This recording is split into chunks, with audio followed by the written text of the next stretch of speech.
that makes now of trying to start up a stream. It's just not an Isaac night. I don't know why. Some nights are just different, and today is just not an Isaac night. I think the chill vibes of wandering aimlessly is exactly what we need right now. So we're gonna do some of that instead. See.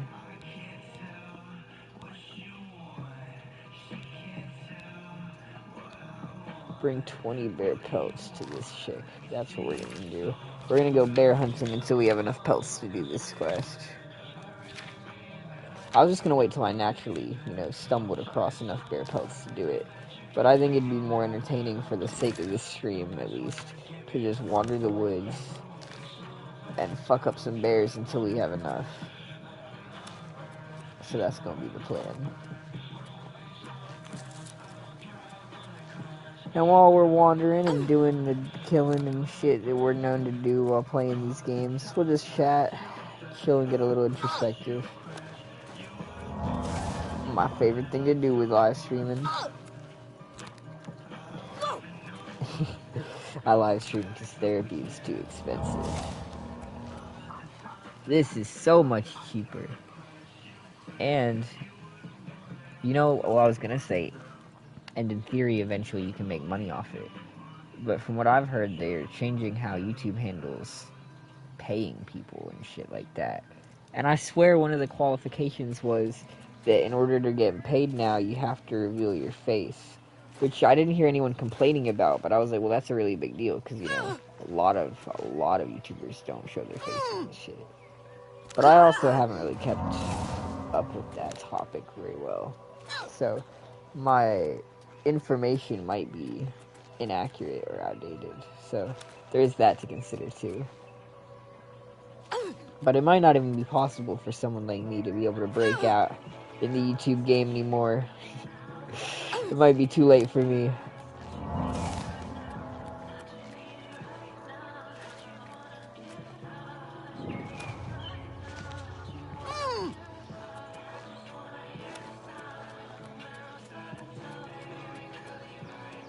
A bev would be pretty good right now, though. That is one thing I wish I grabbed before I started streaming.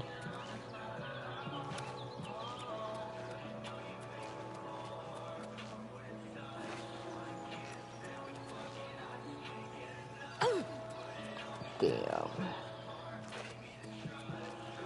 The pain is deep and immeasurable. Ah, shit.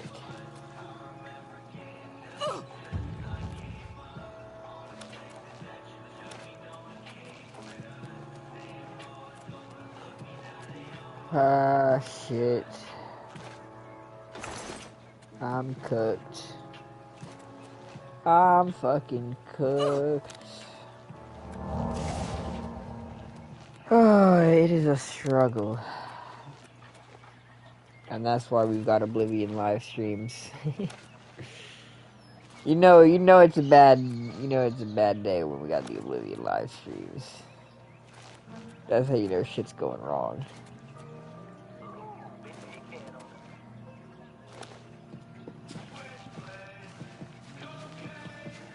Wandering aimlessly is rather nice, though.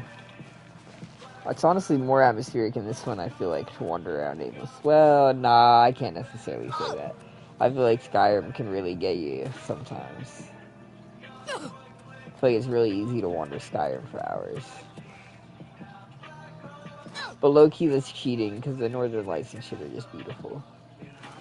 Looking up and seeing the sky at night is just peak in Skyrim.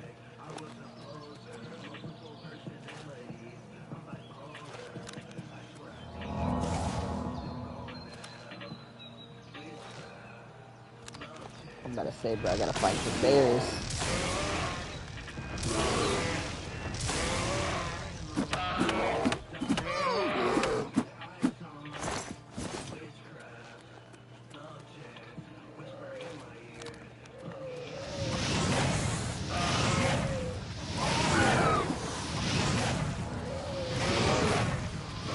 I don't even know if that one will drop.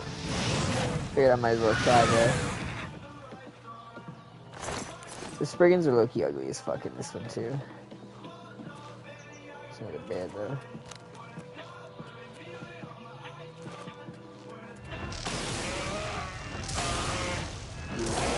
I mean, honestly though, we just gotta kill like what, 11 more bears. Peak waves from the stream.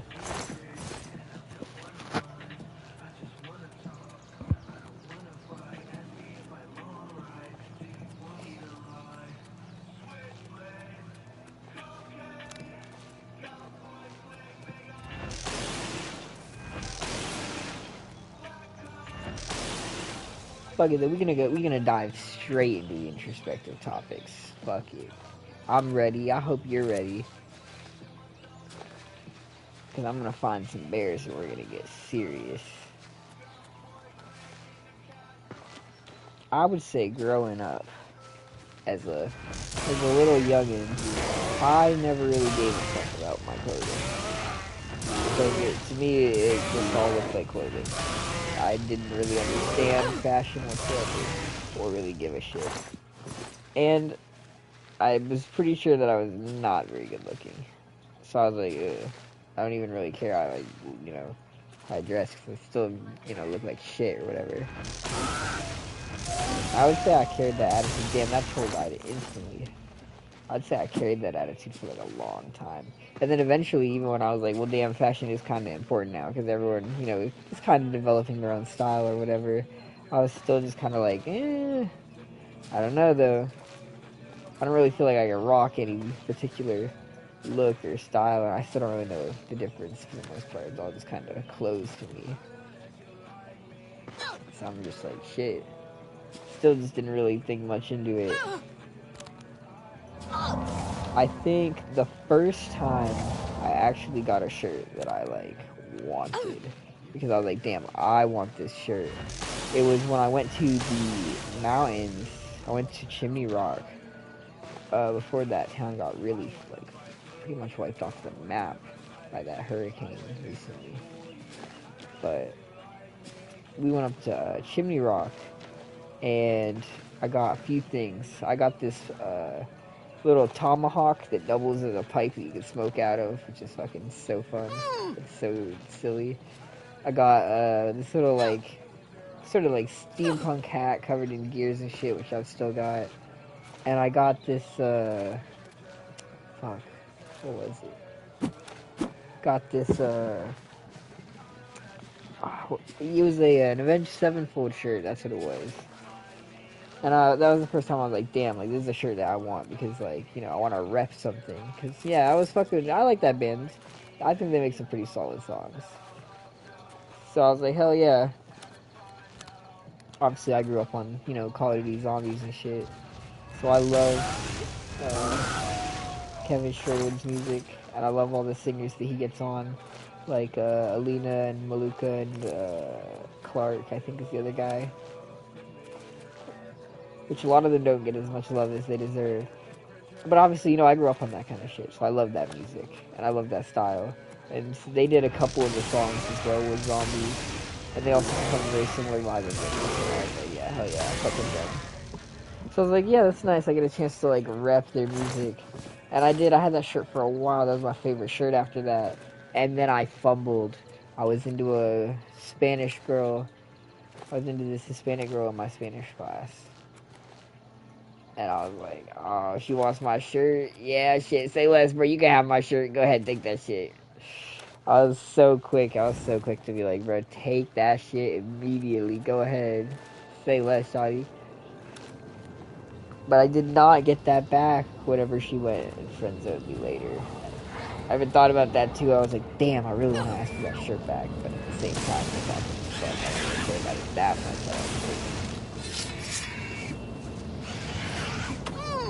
But I thought about it for a while after that. I was like, damn, bro, I ain't even mad that... Oh, my God. I was like, damn, I ain't even mad that we ain't work out. I just want my fucking shirt back.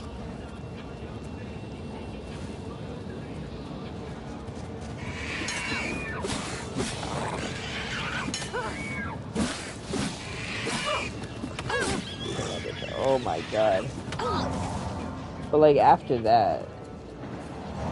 honestly, I still didn't really give that much put that much attention into it.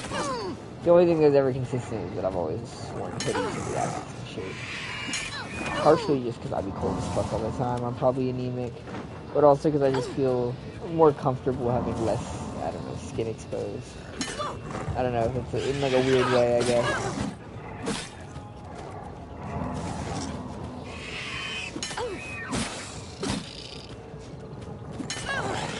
So like my fashion taste pretty much became nothing but wearing fucking jackets and sweatpants throughout high school.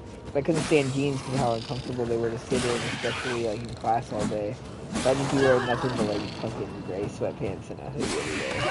And that was my drip for the longest time.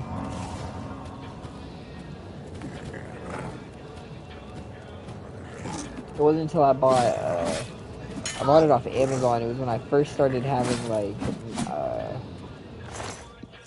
was it when I started working? No, I think it was earlier than when I started working. But I had a little bit of money because I was doing other shit to get money. And fucking what was it? I went on Amazon and started looking up, shit that fits my style, I guess. Because I don't really know what my style is. I would say I still don't. And I didn't then. But, like, I started to look for, I guess, stuff that matched the interests or the vibes that I fucked with. So, like, I found a lot of, like, goth and astrology style clothing and shit like that. And that was what the next shirt was. It was this black shirt with, like, a rainbow-colored world tree with the moon cycle above it.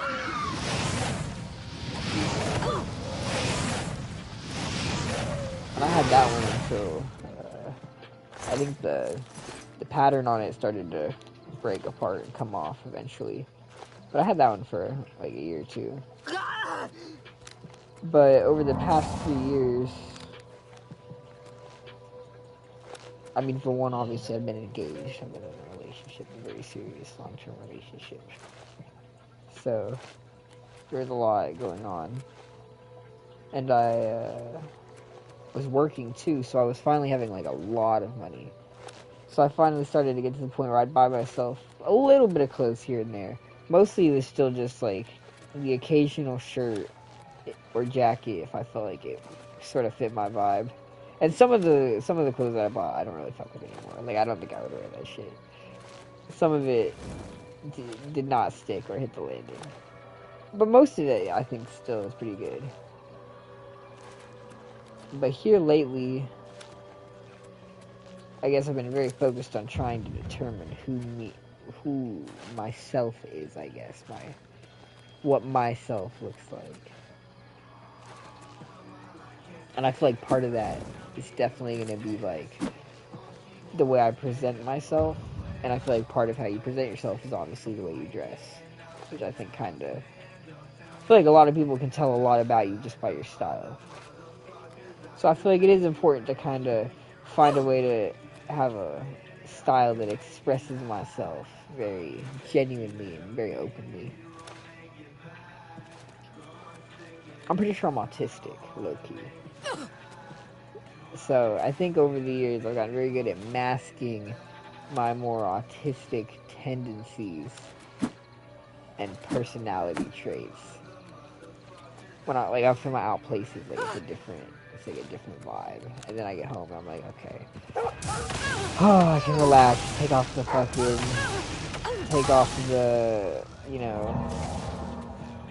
the normal and just go back to being like actually, I guess, my version of normal.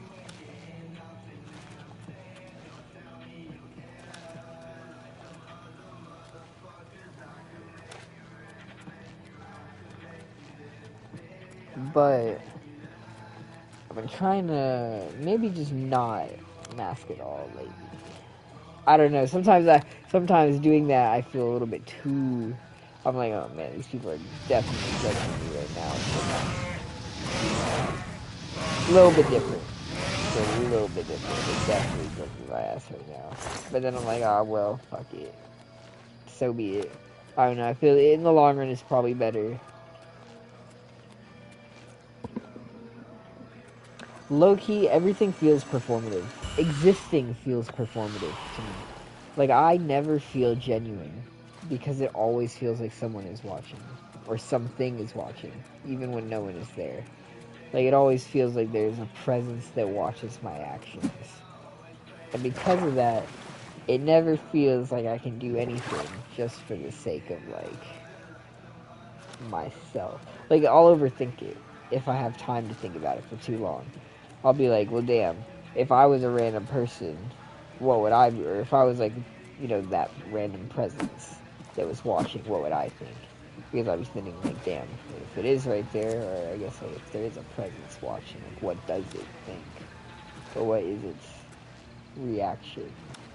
Although I don't know what the presence would be. It's just, like, a weird feeling. I don't know.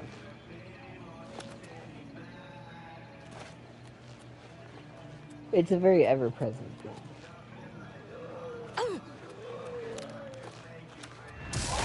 And, like, a lot of the times, I feel like it's feeling like being watched by others. Like, it feels like somehow, somewhere, there's someone around me watching and making their judgments, I guess. But then even when I know there's absolutely not, I still have that, like, feeling of, like, who are you doing this for, you know? Like, it always feels performative to me. Nothing, I don't know, nothing ever feels genuine. If that makes sense in a bizarre sort of way. I'm really struggling to find these bears right now, but we're gonna get 20 eventually. Cannot go that way. That is the one thing I really don't like about Oblivion. The map is all sorts of shaped wonky, and I don't like how the boundary is just so easy to reach. It takes me out of it immediately. But it's not too bad. It's not too bad. We just gotta get to some bear killing.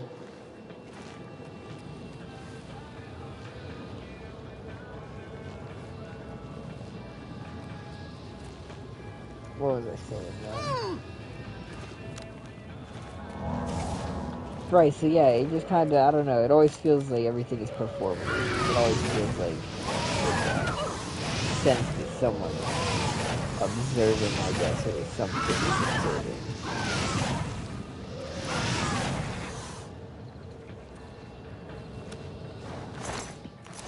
It makes it very hard to ever feel just like natural. So it's just like, I don't know, this feels like it is probably weird. Oh, there's a bear.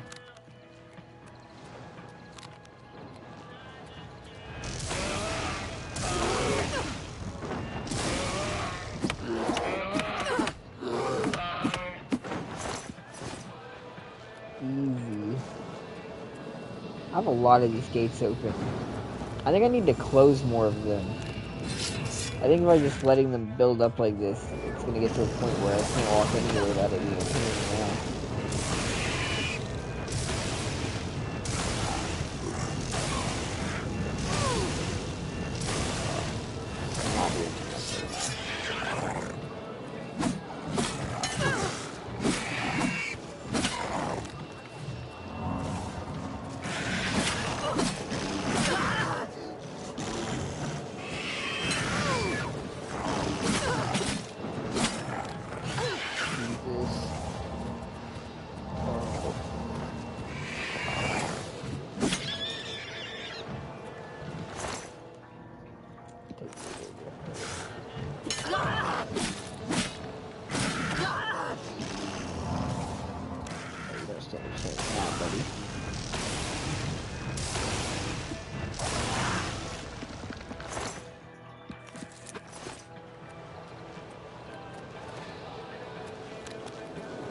That the bear hunt continues.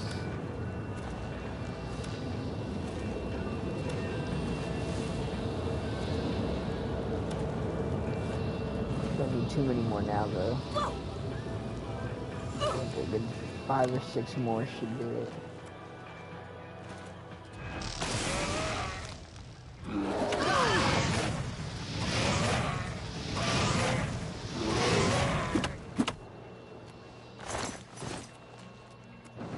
Fisticuffs build. world is low-key trash.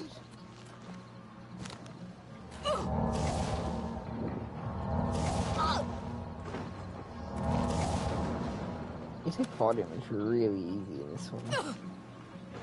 Even like a slight little fall hurts me just a little bit. That's not okay.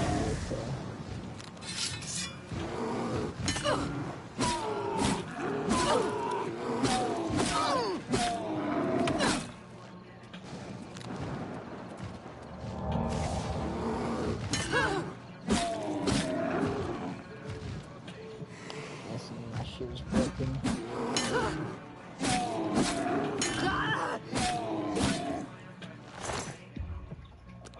No, I don't want your potatoes. What the fuck?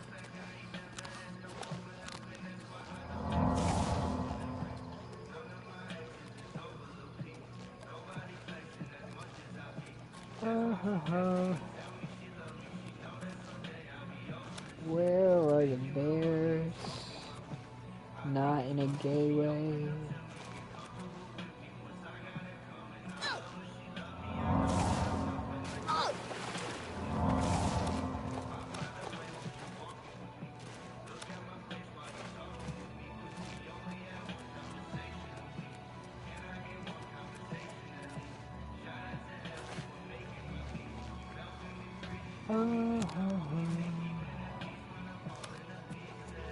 Where are the fucking bears, man?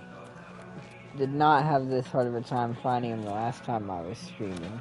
The last time I was attacked by so many bears that I couldn't hardly think.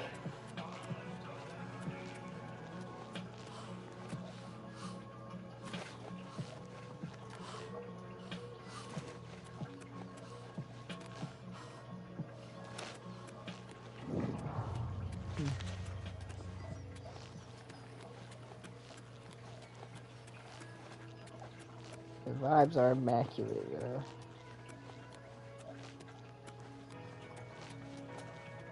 I just feel like you can't top Skyrim in terms of the way the sky looks. Like, I doubt... It's a fight you want. It's a fight you'll get. Okay. I doubt that the next Elder Scrolls game is gonna have this nice of a skybox. The Northern Lights is just cheating, bro. They make it too easy.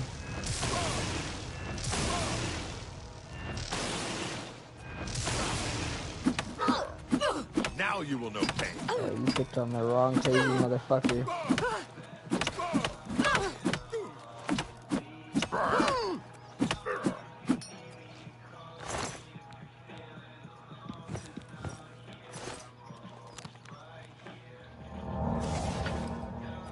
I can carry all of that, really?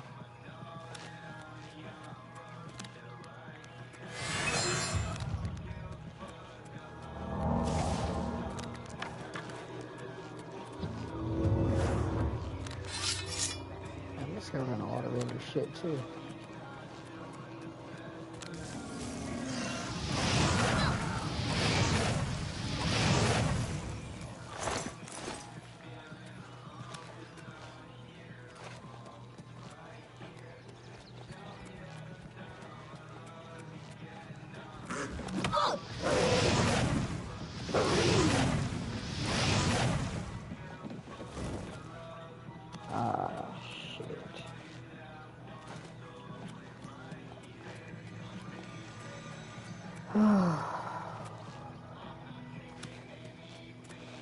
Life is a bitch.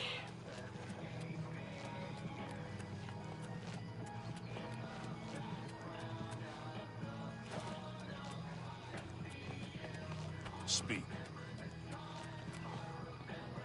I suppose I didn't really think I'd make it this far, though, so I can't complain. But damn, bro.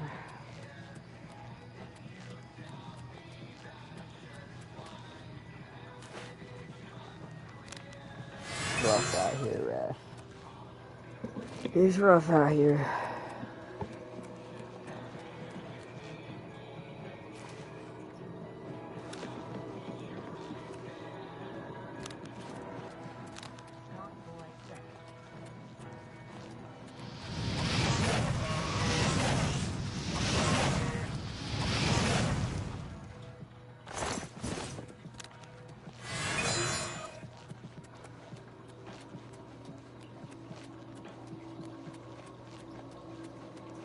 I need an open world like Skyrim style game with an entirely designated just to like spellcasting and different types of magic and shit.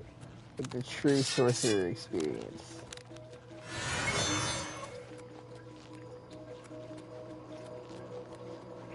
Have alchemy be like a huge, like, interesting system, you know, same with enchanting.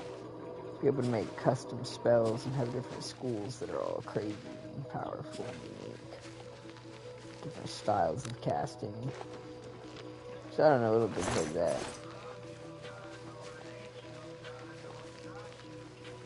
I honestly feel like one of the closest games that's ever gotten to fulfilling the sorcerer fantasy is Spellbreak before they got rid of it. Combining the different elemental powers from the two gauntlets low-key felt really cool and fun. It was a really nice creative game, I think. It's a shame it didn't last longer. If it were still around today, I'd play the shit out of it. Whoa!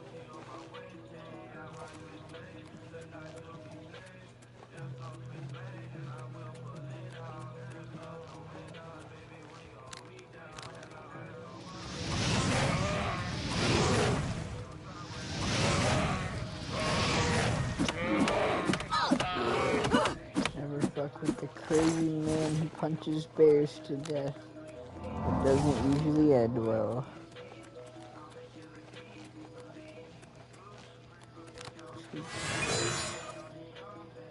This is literally the bear spotting spell 3000. Holy shit, I should have been using this the whole time.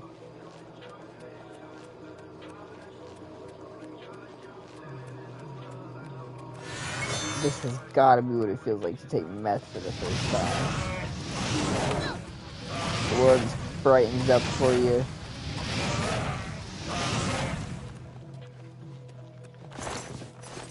What in the fuck? Did he not drop anything? Was he really empty? Bear with no fur? Alright, another one? Oh my god, this spell is actually the bear finding spell. Holy shit. I really should have been using this the whole time. Probably missed out on so many bears. Again, not a bear.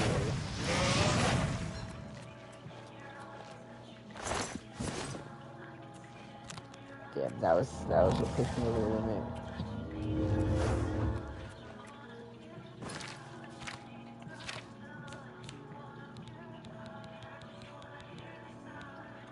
This way is 3.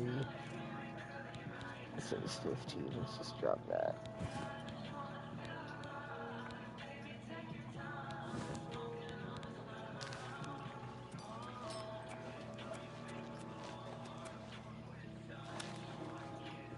How many pets am I at?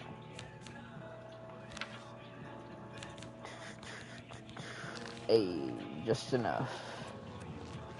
And then they put another bear in front of me just to taunt me. Well, now you get to die.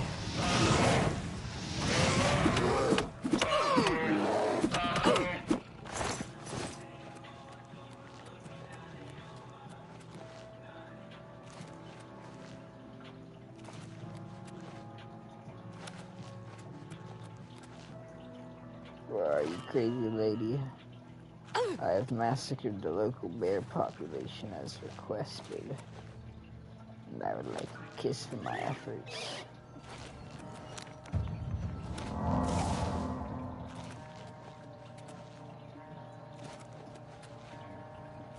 Okay. The dedication.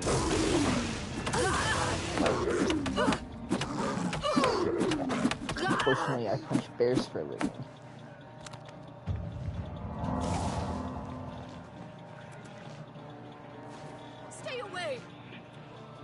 What do you mean, stay away, bitch? What are I'm you here to doing? talk to you for a reason. I've seen... Very good. Very good indeed. You have done your part. So... Goodbye.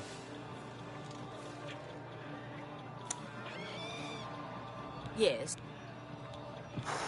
Yes. So, like... You too. Did you train me? Because, like, I feel like you didn't train me at all. I feel you just gave me nothing for that.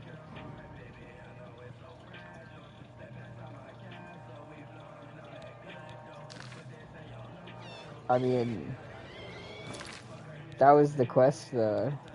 I think that finished it. Destruction training. She's agreed to teach me what she knows. But I didn't see it make my destruction go up at all. Die, damn you! Maybe it's hit there.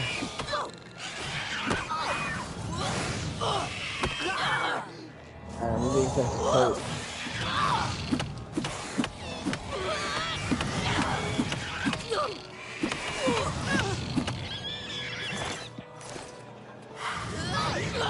What the fuck is that thing? And she's mad at me now?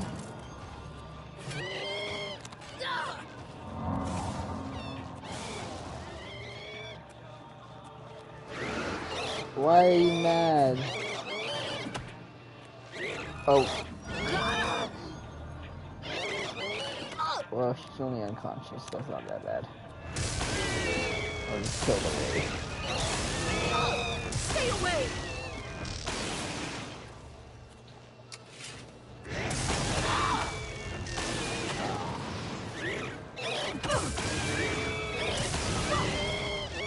For the good news is I don't think she can die.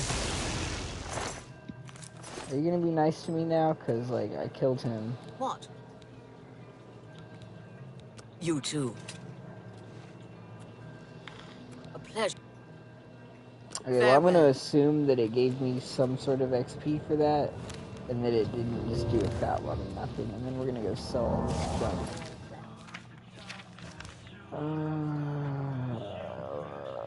We're gonna go up to Coral.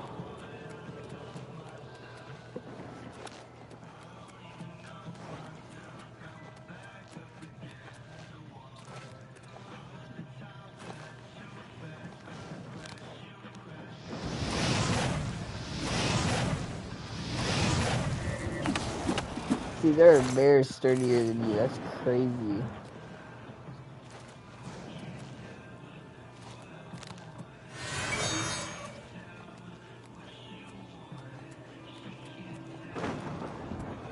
This spell was nice. I just wish it lasted longer.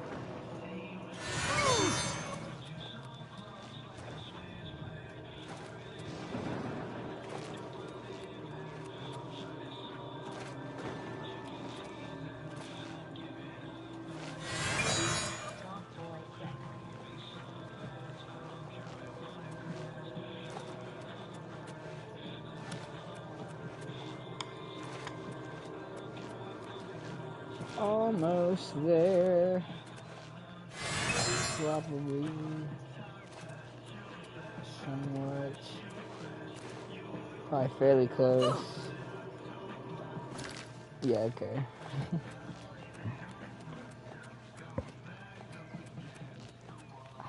Scratch the shit out of myself.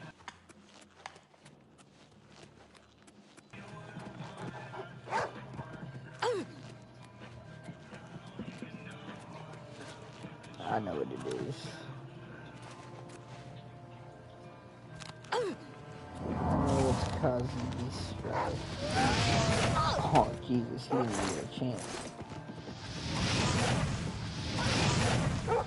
But the Timberwolf takes 2 to put down. Like, made him sense to me.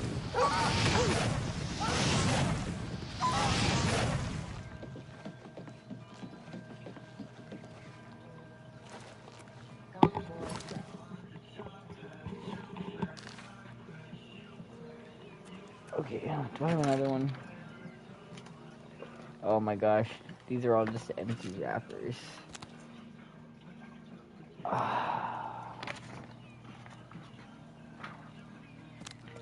That's so depressing. I need, how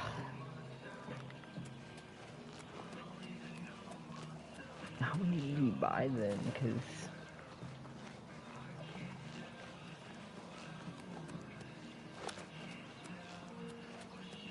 I don't know. But the answer seems to be no matter how I spin it, that I ain't got none. I've become a fiend. I was not a fiend before. I've always been, you know, a pleasant and quite avid gardener, but I was never a fiend. Now I'm a fiend.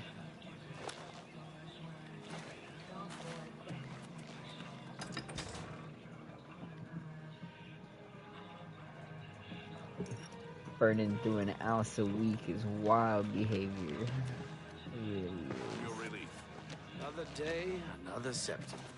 Alright, let's find a little merchant that I can sell shit to. This will do nicely.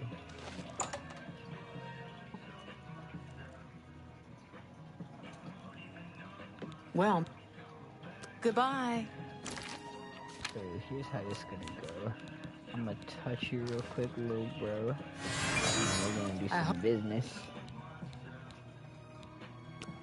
So let's do business. Oh, you know that's the plan.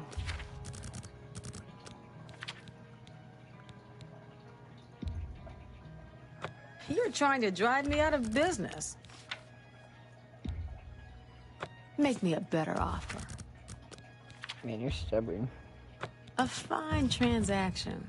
I need to sell to you more often, apparently.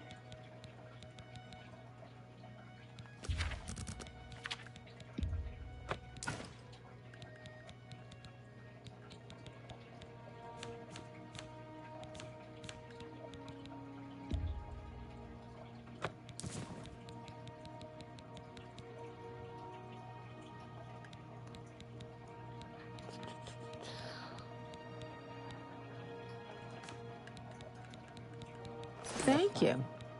Take care. Okay, let me text. Oh shit. Let me text him real quick to make sure there's.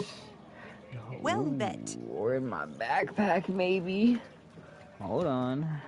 My insatiable greed is not yet satisfied until I know for sure that I'm fucked. And I know for sure that I'm fucked, damn it. Okay. My greed knows no bounds.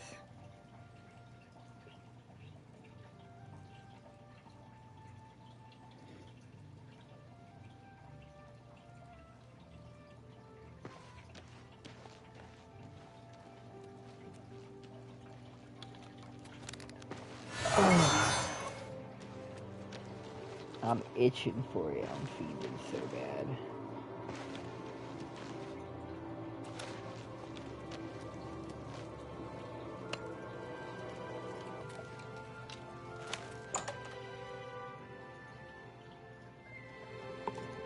Hi there. And hearty welcome, friend. I'm... I Go heard to that it. the Countess is quite upset lately. Apparently someone's... Go ahead. Oh, Rain is... Farewell. That Honditor... I don't know how to continue their quest line either. I only did that one quest near the very start with the rats for the Fighters Guild. And then I have not been able to find a single other quest for them, or where to go after that. You look like a bright one.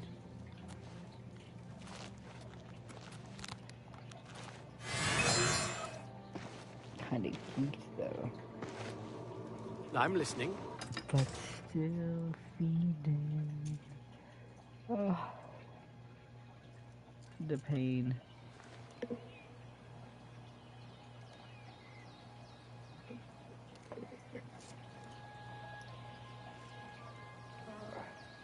See, I knew it got crazy when I started having to whip out the damn. Oh, where the hell is it? Oh.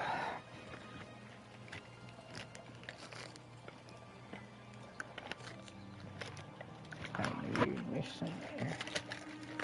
Yeah, when I started having to get the damn tweezers or whatever.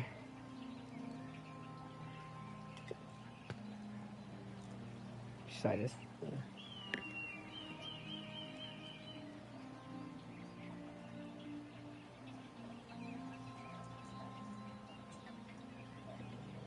Ooh, that's cold.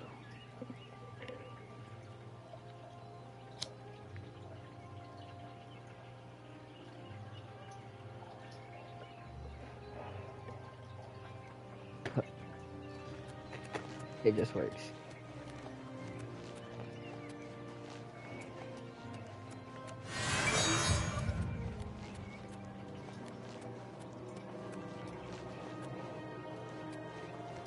It's very inconvenient, but it works. And it's better than burning the shit out your fingers. Although low-key my fingers end up getting tired. It's like my hands cramping.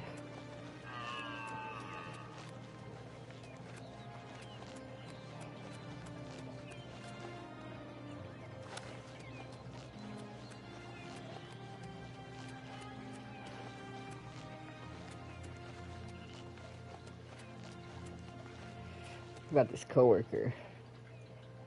He told me he's got it's a learning disability is what it is. Or is what he was told, I guess. But obviously, he's usually very sweet and genuine. He's open. He says the first thing that comes to his mind. And usually that's very sweet and genuine. If he's got beef with you, he'll let it be known. And he'll say some out of pocket and some rude shit occasionally. But for the most part, he's sweet and well-meaning.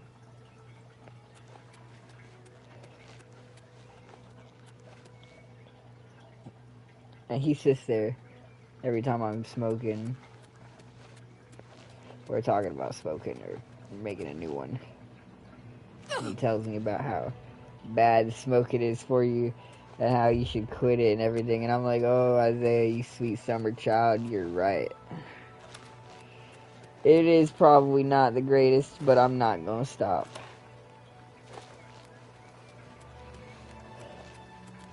And to be honest, I feel like when you look at a list of all the drugs, alcohol and tobacco included, I feel like you can get worse.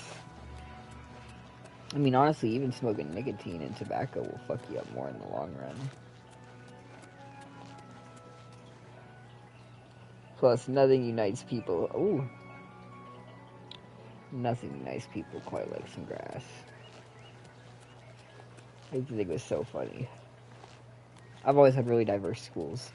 People of all, like, races, cultures, like, sub-styles. Like, I've always had, like, a pretty wide net. You really get a little bit of everything. And in high school, at least, a lot of those groups did not really get along as much anymore. Like, the super redneck kids, they would not really fuck at all with a lot of the, I don't necessarily want to call them ghetto kids, but I don't know, my school was pretty ghetto, so I feel like I can call them ghetto kids. But the second some green was involved, bro, everyone was buddy-buddy. Suddenly everyone's best friends. I gotta put this out. It's getting too small even for the damn tweezers. Shit, most of the people didn't really fuck with me either in high school. But the second anyone figured out I smoked, it like blew their fucking minds. They couldn't believe it. I guess I was so quiet and reserved that I gave off like very, I don't know, nerdy, probably would never do anything crazy vibes. But no, I was fucking lit, bro, almost every single day. I remember some of the kids that used to not fuck with me at all started to realize that and started to fuck with me more after that, and I found it hilarious. I was like, there really ain't nothing that brings everybody together like this. Take that!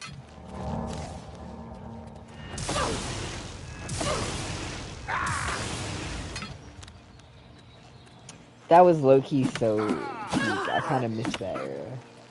Middle school, to me, I thought was shit. I didn't like middle school at all. But high school had a lot of ups and downs. But all in all, I think that shit was a lot of fun. At least partially because I was so goddamn blitzed every single day, and it was hilarious. I had, what was it? I wanted to get into the cooking class, is what I think it originally was. But I couldn't get into it. It was, like, full or whatever. All the slots were gone. So instead of going into cooking, they threw me into the only other thing that was really available, which was, team sports? It was either team sports or body wellness. One of the two. No, it was team sports. Body wellness was the next year. Yeah, so they threw me into team sports. And if you didn't want to play the sports, you would just sit up against the wall on your phone, and the teachers didn't really give a fuck. As long as you did the warm-up when you first came in, they'd pass you or whatever. So gym class was a really, like, boring class for the most part. It was just me sitting on my phone or whatever. But because of carts, ooh, gym class was not a boring class at all. If I didn't have a cart, I damn well knew someone else would, and I would get so fucking high every single day in gym class. And I had theater class right after it, bro. And theater class, you know how hard it is to like act and do scenes and little skits and shit. When you're bliss as a motherfucker, bro. I can't take that shit seriously at all, bro. I went in there You one smell day. of death. Been conjuring up dead things? Nah, I get down on some freaky shit. Don't you worry about that. Nah, I went in there one day and got so fucking just like, even by my standards, fucked up. And then went to class, and before I even got in the classroom, one of the other students stopped me and was like, "Bro, are you good?" And I was like, "Yeah, bro, what do you mean? Like, I feel fine." And he's like, "Dude, you're so fucking red right now. Like, you look beyond gone." And I was like, "Oh, yeah, there is that a little bit." That shit was so fucking nice. Cartdemic got me, but I feel like the carts used to be so much better back then. Now I feel like they're all just poison. Straight up pesta carts. Back then, I used to feel like they were for real. Or maybe the pesticides were stronger back then, and it made it feel even crazier. Who knows? But either way, bro, those carts got me. I want to say I started smoking in 2020, and for the first like 2 years of smoking, What I is mean, it, I smoked citizen? other shit, but it was mostly carts. Probably burned through 60, 70 fucking carts, just back to back to back. Which I low-key, I mean, it was so much fun. Hey, you. But health-wise, I feel like it's regretful. Because it ruins my chance of being able to smoke normal shit for the rest of my life. You need something? Done fucked my lungs up too Colovi. bad smoking the carts. Come see me anytime, friend. I'm here day or night. That's why you got to think about it as like a, what's the word I'm looking for here? It's like a health bar, right? So if you're going to do drugs, you got to pick and choose wisely, because the more that you do, the more that health bar going to deplete. So you got to make sure that whatever drugs you're doing are either fun enough to make it worth it, or not gonna fuck your body up enough to make it not worth it. Alcohol to me is a fine line. I feel like a lot of the times alcohol is more pain than it's really worth it. Nasty as shit and it leaves you sick. But then at the same time, sometimes alcohol is fucking fun, so who knows? Who's to say? I always prefer smoking though. It's just so much nicer. I've become a snob though. I've become the exact person that I used to not fuck with. I used to be like, oh no, blunts are nice, but like, they're a little bit wasteful was my mindset. You get a lot more hits and a lot stronger hits if you packing the bomb like crazy. But now I kind of switched up. I feel like it's two different kinds of high. And I can't really stand the high that you get from hitting a ball anymore. I just have to have a nice blunt. But I've been smoking so many now. That's all I do now, bro. That's so... on the one hand, like, I mean, that's kind of nice. But sometimes I be thinking about it, and I'm like, oh, that's just fucking sad. I went from being engaged to doing nothing but smoking 20 fucking blunts a day. Like, oh, fucking Jesus. Ah.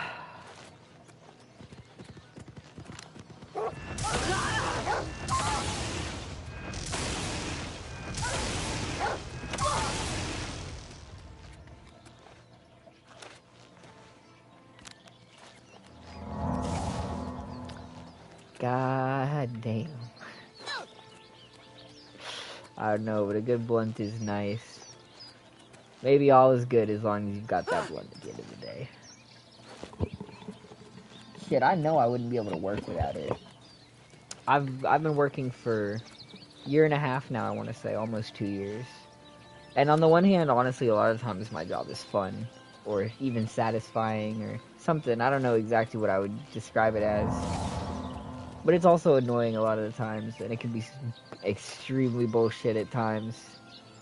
But I just know that all in all, I would never be able to work there this long if I wasn't able to smoke.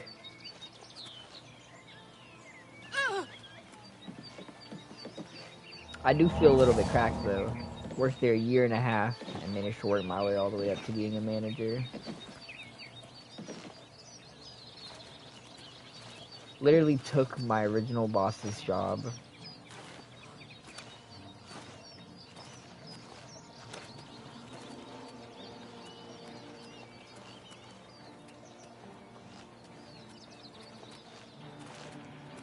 I don't know, that's why I feel like I can't quit.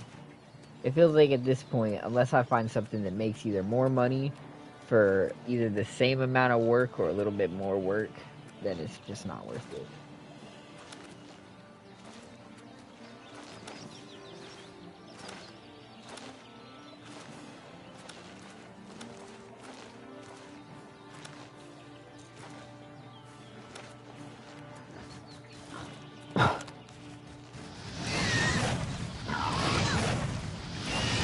Low-key though, the biggest misstep that I've made towards being able to make a little bit more money, because I do want to get a raise. I really want them to boost me up $2. But I know it might low-key take a minute to actually get that. That's just me being optimistic. Is that I'd like them to boost it $2. But honestly, I'd settle for $1. Or honestly, even 50 cents. If they did it immediately, I would settle for. Just because... Like, if they said 50-cent raise now or $1 raise in a month, I'd take the 50-cent raise now. I guess is basically what I'm saying. But $2 is really what I want. But the biggest misstep that I've made towards getting that is that as soon as me and my fiance split up, I went a week without showing up. I will say though, I did call the main manager to let them know everything that was happening and that I wouldn't be there. And I actually did go in the first day, but I had to leave. Like, I straight up told them. I was like, dude, I cannot be back here right now, or I'm going to be a danger to myself or this equipment. Like, get me the fuck off this hot-ass cook line before I actually snap. And then I just didn't go for a week. But I kept them informed about what was happening. And when I did come back, they were like, well, obviously we have to write you up. And I was like, yeah, nah, I figured. I'm surprised I even have a job at all.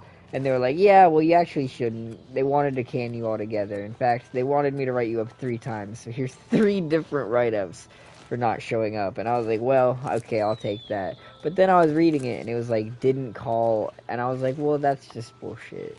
I called up like 4 or 5 times and talked to you and several other people and let people know what was going on.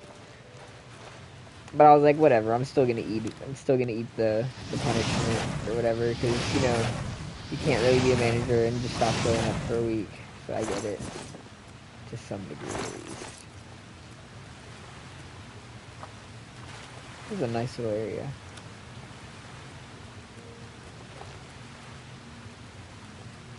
But I know for a fact that getting 3 write-ups back-to-back for not showing up for a week definitely puts my odds back for at least a couple weeks or a couple months of actually getting a good raise.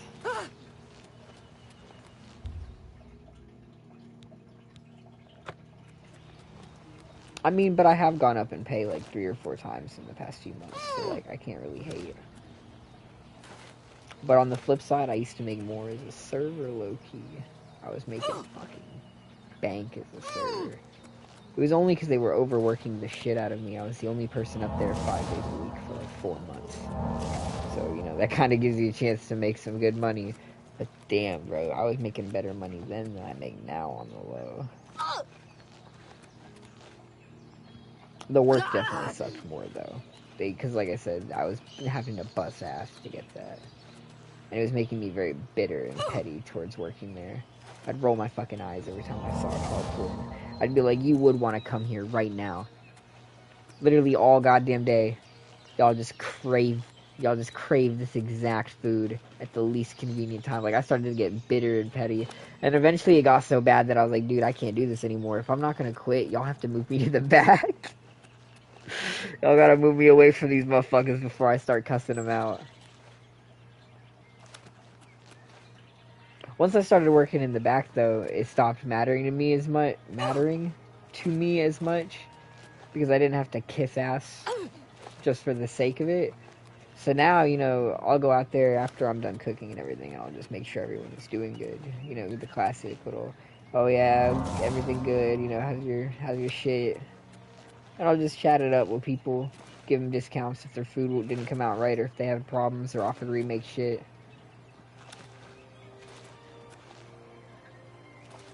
Usually, I don't really feel like a manager though, low key. Like, I be doing shit like that, and I run every position, but I really only feel like a cook 99% of the time. Because it doesn't feel like I have any actual say or authority. And low-key, they don't really pay me like I'm a manager. I mean, they pay me more like I'm a cook, so... Like I said, if they gave me that $2, maybe then it'd start to feel more serious.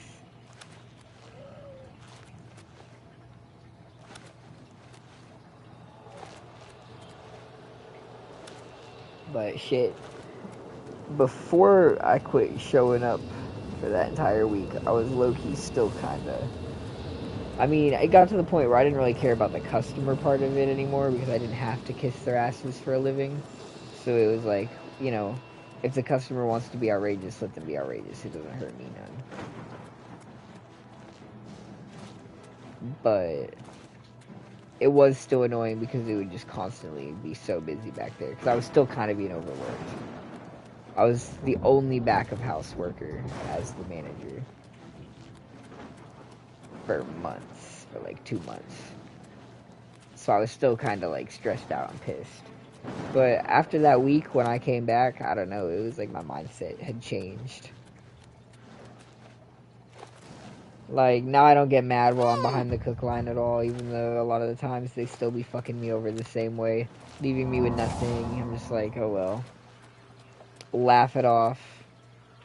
And I started bringing my speaker now, so I just be playing music all the time while I'm back there, just fucking vibing. So it don't really matter how busy we get, because, I mean, cooking's not hard.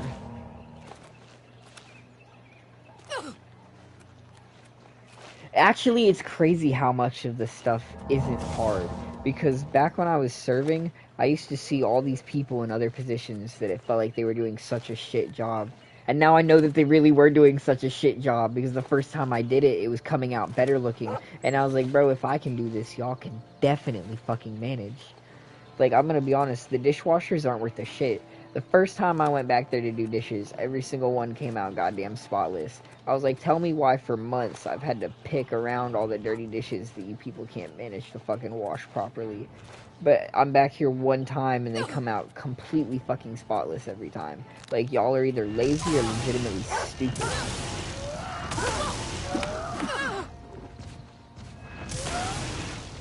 And, like, I won't say I'm the best on the cook line. I'm sure a lot of those cooks, because they've got so much more experience, are probably better cooks than I am.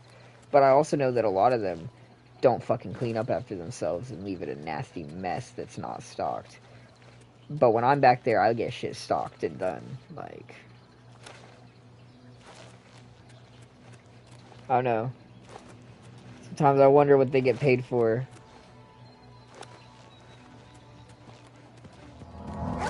Not to wish on their downfalls, of course, because low-key, you know, everyone's got to chase that bag. But one of them in particular is supposed to be, he's not even actually like a manager, he's just a cook. But he's like the cook manager, like he's the head of the kitchen. And he actually gets paid above what the pay cap is, because he's worked there so long. So they like extended him above the pay cap. And you'd never believe it, but coming after him is the fucking worst. He's the laziest motherfucker. He doesn't stock anything. As soon as he sees you, maybe before he sees you, he's out the door in his car on his way out. He don't give a fuck.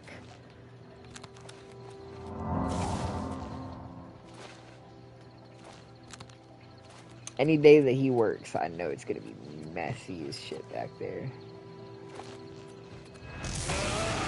It looks beautiful when the Hispanic cooks work, though. That shit, every single day that they work, it's fully stocked and spotless.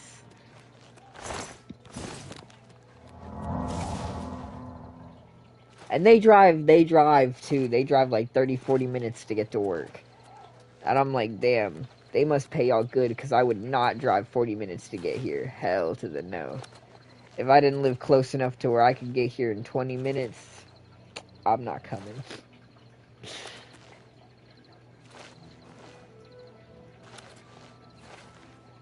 What a nice little area. Finding a lot of bears now that I don't fucking need them anymore. Literally the whole time we had the bear quest, I couldn't find any.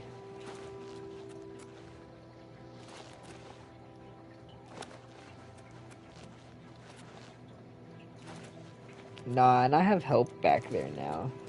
So that's nice. So really, I mean, the work ain't too bad. Now anytime I get frustrated, I just try to let it roll off. You're pathetic. Most of the people that work up there now weren't really working there back whenever I used to be on the cook line.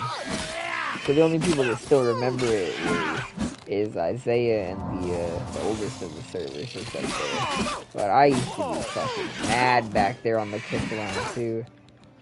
That resentment from when I was a server carried over at first towards being back there.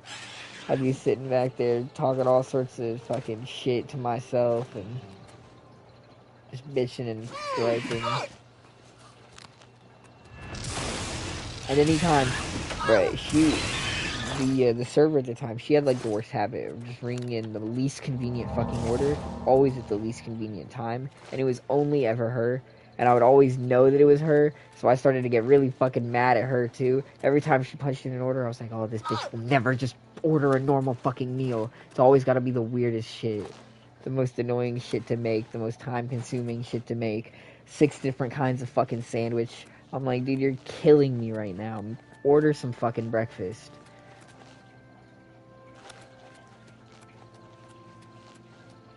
But now I don't know.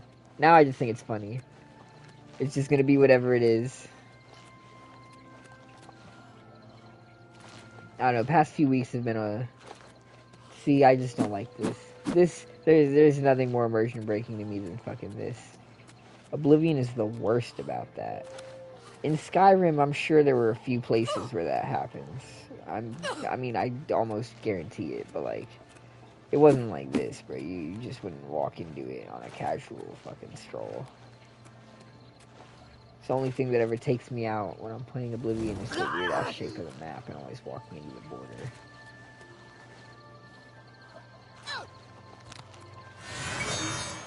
That actually took me out so much that I lost track of my conversation too.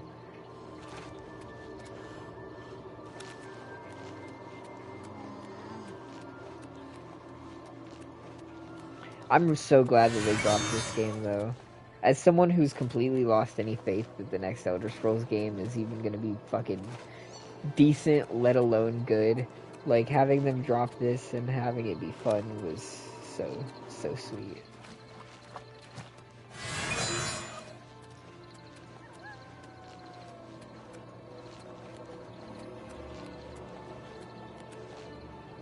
And it made me remember why I used to like streaming Skyrim. Because low-key, back when I used to do the Skyrim streams on the regular, I had a shit ton of fun.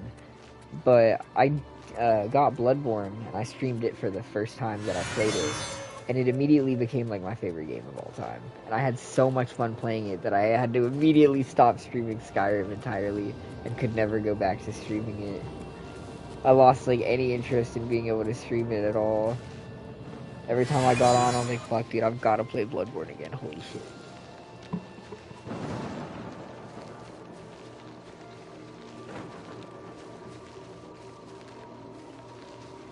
I would say I've put more hours into Minecraft than I have any game ever. Because I've put, just on the PlayStation, over 3,000 hours into Minecraft. And all in all, with every console I've ever played or every device, I've probably put like 5,000-6,000 hours into Minecraft minimum. So for a long time, I used to say that it was my favorite game. That it was like, you know, it has so much potential that I feel like it is one of the best games for sure. But when I played Bloodborne, I think that kind of took the spot for me. It's just so deep.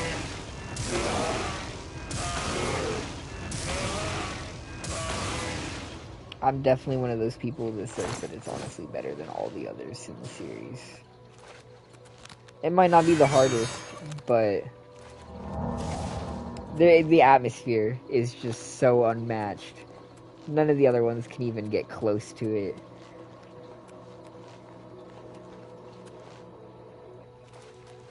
Which is so funny because I was trying to debate which one to get. I was like, damn, I kind of want to get one of the Dark Souls games, but like, I don't know. Everyone says 1 is crazy hard, so I feel like I can't start with that.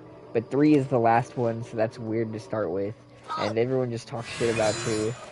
So I was like, I don't know which one of those to do. And then I was like, well, I have a PlayStation. I might as well get the one that's a PlayStation exclusive.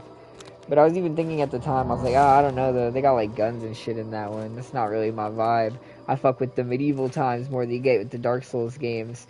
But getting into Bloodborne and having that fucking crazy cosmic atmosphere and shit, I was like, oh my god, this is so fucking peak.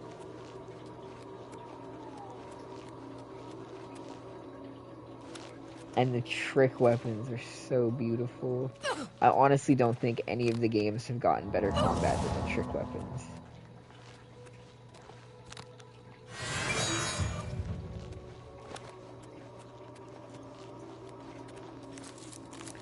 Just thinking about the game makes me giddy.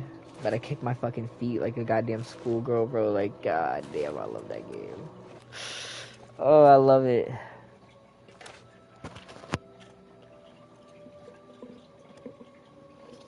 I don't love not having wraps. Fuck.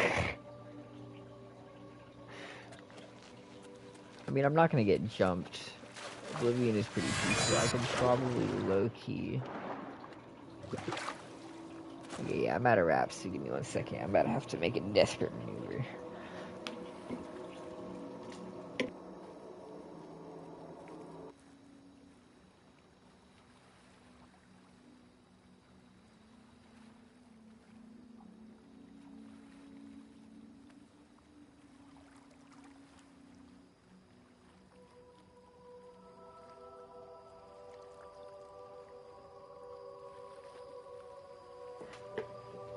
Oh, this motherfucker took the glass. And he locked his door. And isn't responding, cause he's a fucking man whore.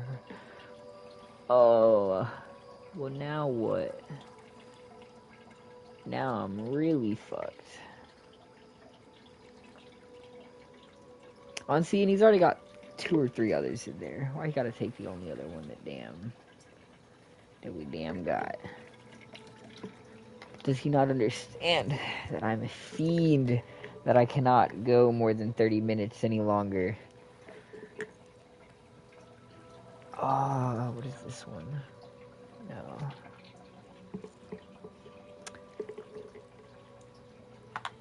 It's like, I don't even think there's anything I can scavenge. Ooh, this one's kind of long. It might have become a problem, guys. I'm not gonna lie.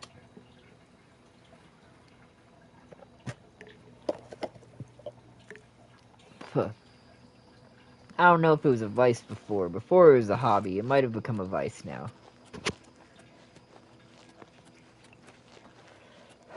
But damn, is that nice.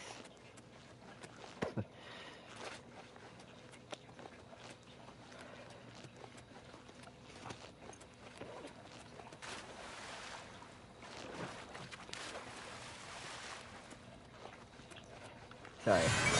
It's not very long, so I'm kind of like savoring it while it lasts. And try not to burn the shit out my lips.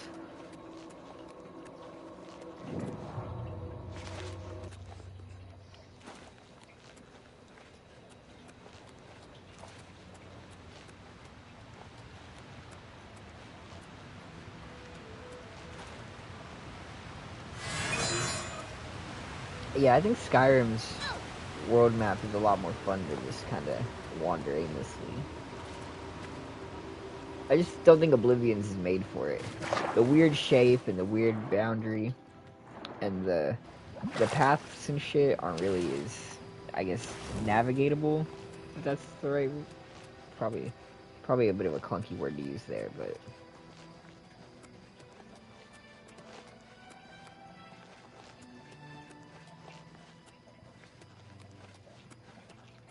I don't know. I am gonna try to platinum this though.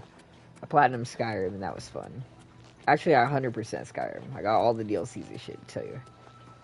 And honestly, most of it wasn't too bad. The Hearthfire shit is probably what took me the longest. I think that's what it was called. Ow. I really enjoyed building a house and shit though. I would collect all the Daedric artifacts and shit. I had them stored up in my basement. I had the one house that's near the south, closer to Falkreath, the one that overlooks the lake, and it's got like a necromancer right fucking behind it. It's getting so short, spreading my fingers now. My tweezers.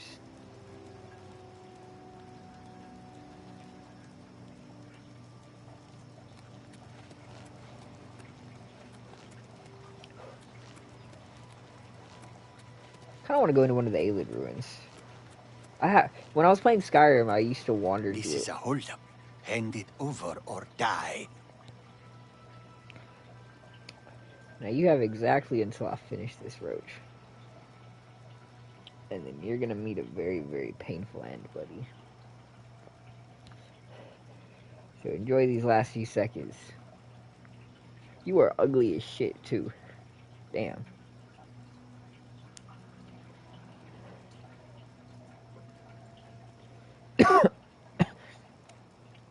Okay, now it's just hurting. Oh, I'm really gonna fiend after this though.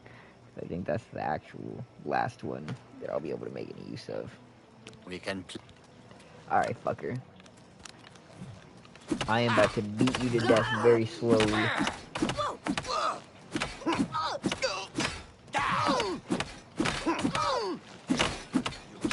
Because I am a goddamn psycho.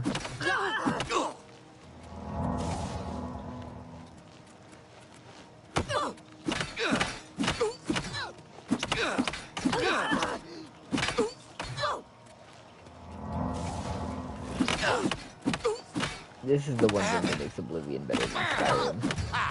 The fisticuffs are better in this. Nothing is really ready for the smoke. You don't have a single fucking penny on you.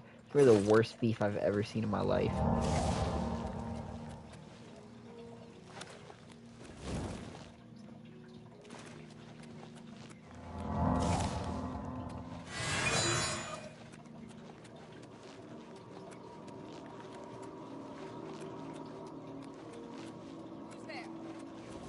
Another bandit. Damn.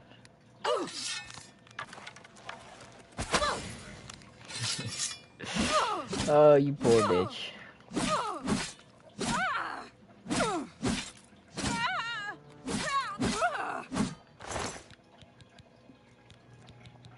Man, y'all are all broke, but I can sell the dagger.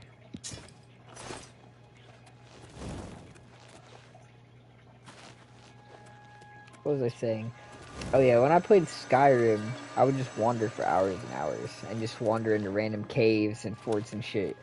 But I started to realize after doing that for a while, that between that and all of the quests, you just be going through the same caves over and over again, or like the same Dwemer ruins over and over again. And as soon as that really started to click for me, when I realized that I had beat the same Dwemer ruin on like 7 separate occasions, 3 of which were for like a quest, and the others were just from wandering into it, I was like, hold on a goddamn minute, I need to stop doing this, and just like, do the main quests and get through the game. And when I stopped doing it that way, I platinumed the game so quick after that. So with this one, I haven't really been doing any of that, like, I haven't really explored it all. I've just been doing, like, quests, and that's it, and ignoring all the ruins and shit that I find. But I kind of want to just dive into one of the Aelid ruins and really see what they're like. Let's see, here's one.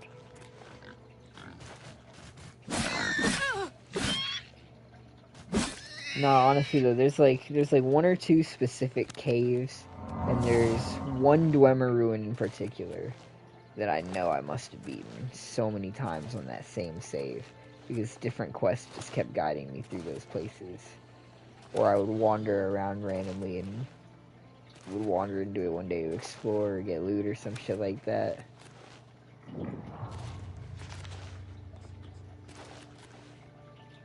It's the one Dwemer ruin that connects to like 2 or 3 others, I think.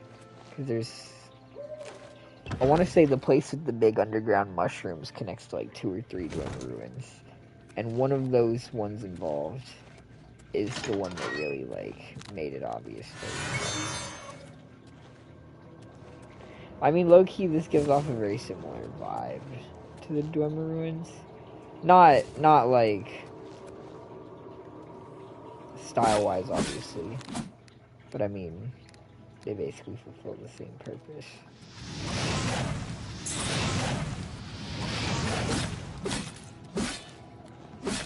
I don't know how to fight these things, I'm gonna be honest.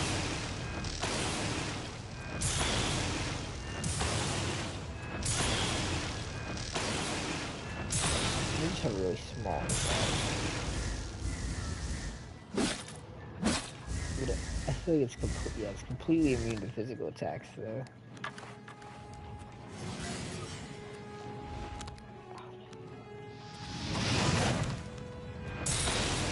Is it only able to be hit by lightning? I feel like I can literally only hit it with a lightning attack. These stones are nice, though.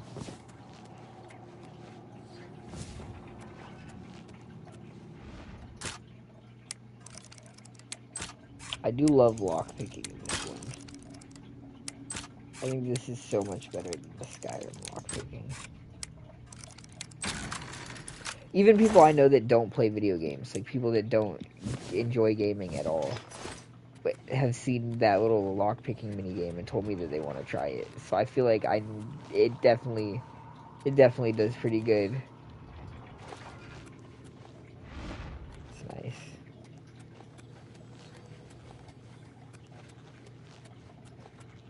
Kind of deacon though. How did I get in here? Came in through that door.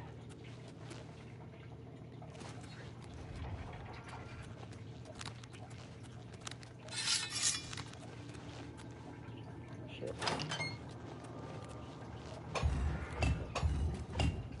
Oh shit. That actually scared the fuck out of me. I'm not gonna lie. I just turned around and saw him running at me, and my heart actually kind of dropped a little bit.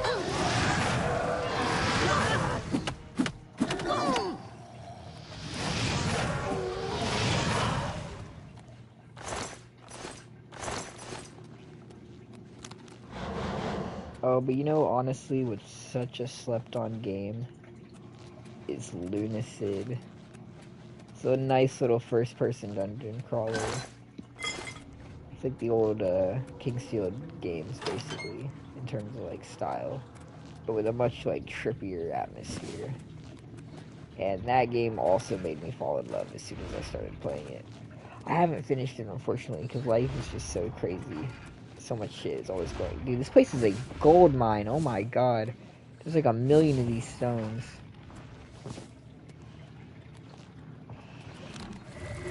My really ass is just gonna be sitting here looting for a minute. Alright, stay down.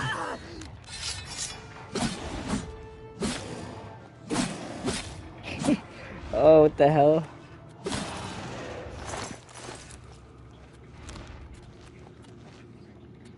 What was I saying? Man, that is nice. There's like a billion of them, actually. Oh, what was I saying? Yeah, it's a really not very well-known game. It's really good. And I love to support indie games. I think indie should really be the future of gaming, because most AAA studios have gone to shit and completely lost the fucking plot. pumping out garbage every year. Which company was it? I want to say it was Ubisoft, where they were like, one of their CEOs or something said that gamers should have to pay real money to reload, like it should be a little pop-up or something. Like he said that was the future of gaming. Like, that's like the rough atmosphere I think a lot of people in the AAA gaming space have. Nothing but fucking greed. And creative bankruptcy. But indie games be hitting. They're usually absolute bangers. And there's so much, like, more worth the money. Most of them aren't even full price, too, so it's like, damn. Why wouldn't you support? There's a few of them that I would buy multiple times, to be honest. And some that I have. Like, I've bought Shovel Knight twice. I bought a physical copy a long time ago on a whim in a store and ended up loving it. And then I bought a digital copy here recently just because I was like, fuck it, bro, take my money. Whoa! This is poison. I don't know why I said that so fucking stupidly. Whoa!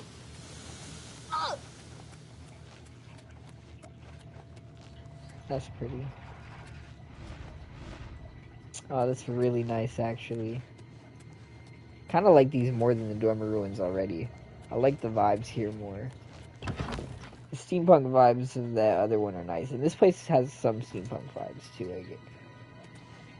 Or maybe that's not really the word I would use for it, honestly, though. Like, you know, it's got the traps and shit, but it's not really the same as, like, the bronze and the gears and the pipes.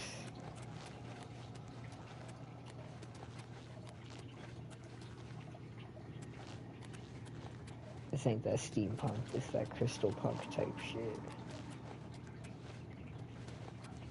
That kind of loops back around to what I was talking about earlier, though. With, like, different styles and subcultures. Why are there so many random monsters down here? I mean, obviously it's a dungeon, there's gonna be different things, but, like, we got a Minotaur, we got these motherfuckers, which I think are Daedra. You got everything down in this hoe. Potion of Magica. Destroy Magica himself.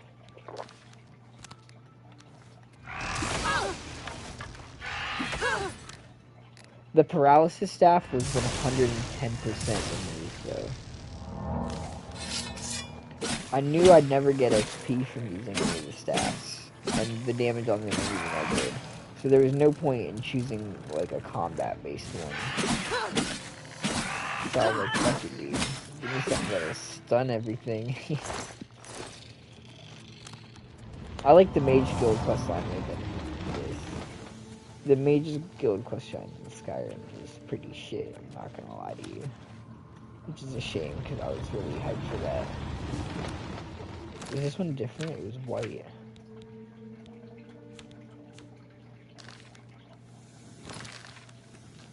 Probably not. Probably just the lighting.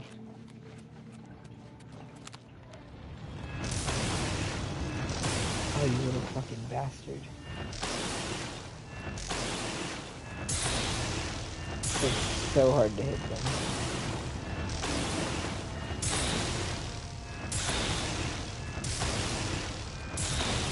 Might be the worst one.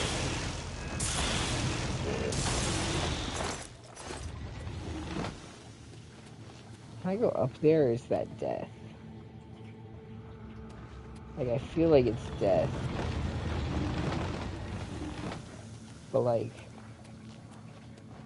my soul's instincts are telling me it's treasure.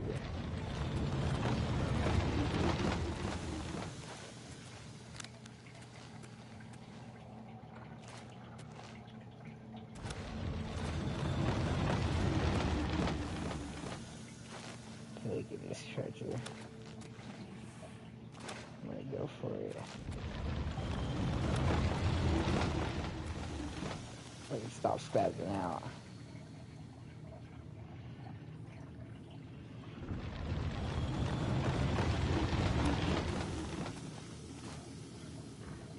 pressed the wrong button.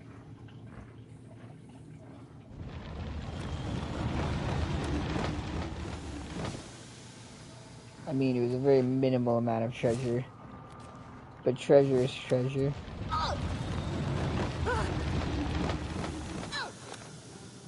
this is poison, okay. Was that worth it? Jury's still out on that one.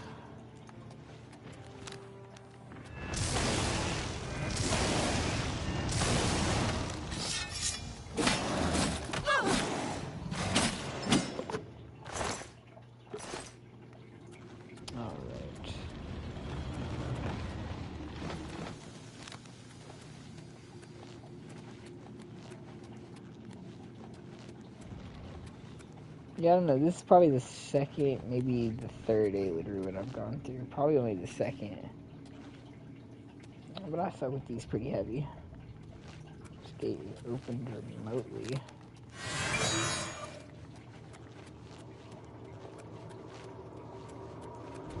Now, where would I do such a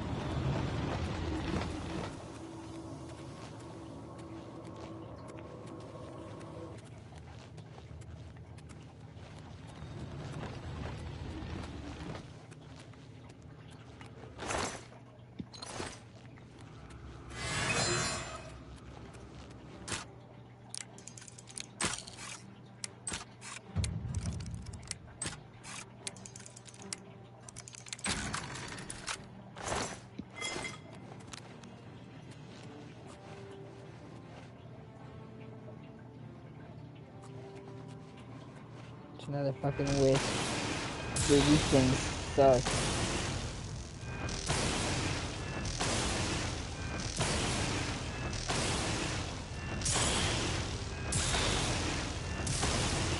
I guess the trick is maybe to aim a little bit higher than them.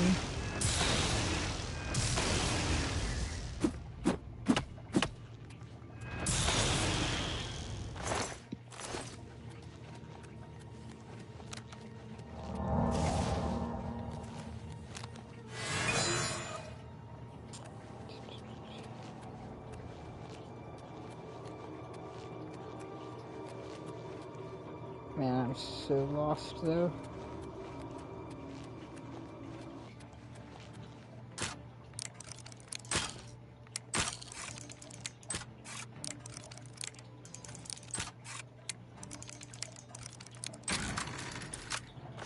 Lost.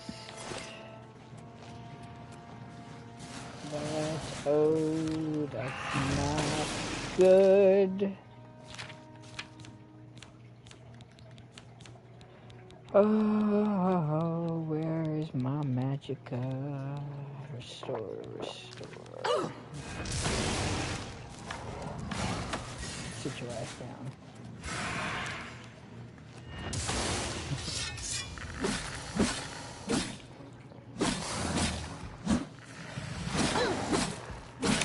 You hurt really bad, actually. I don't much appreciate that. Now sit your ass back down.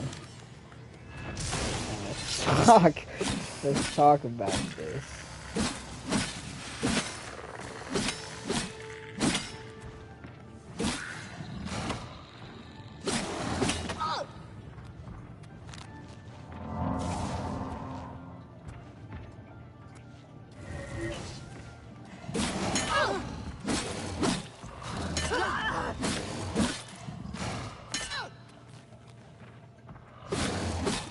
Enough magic.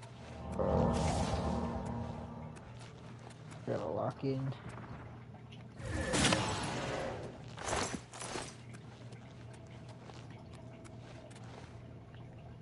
Damn, they really aren't even like remotely rare. They're just like everywhere in this place. Still don't know what they do. I mean, I kinda do, I think, but I'm not 100%. I used them in a quest at one point to get the Fingers of the Mountain spell, though.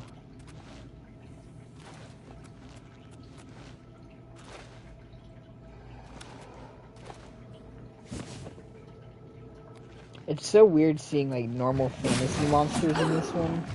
after playing Skyrim. Like ogres and minotaurs and fucking goblins. I think this one has actual goblins. I think this is actually straight up just goblins.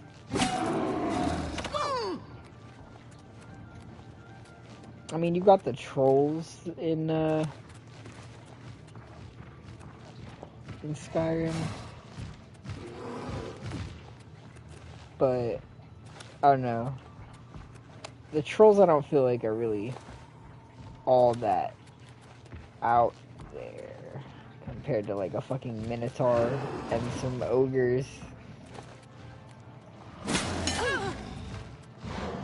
I really need magic though, because my ass is gonna die if I don't heal. Restore health. Restore magic.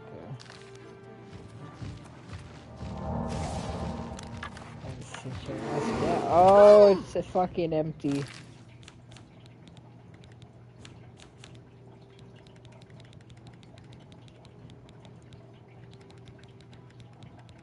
Oh, what are the odds that any of these even have a soul in them?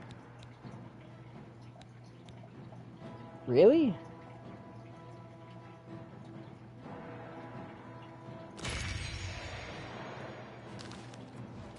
Wait. Does that say Staff of Vulnerability? Am I carrying 2 staffs?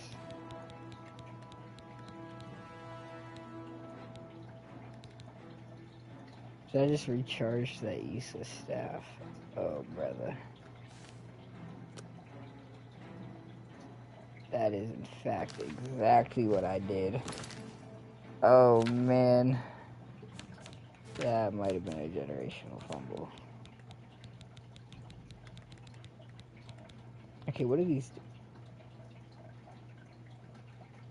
Okay, so that fully restores your magic.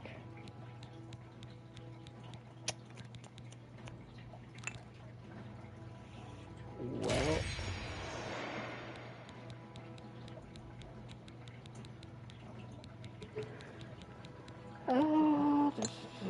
this is... barely cutting it.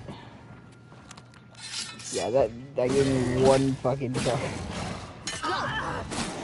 Whatever, that's all I needed.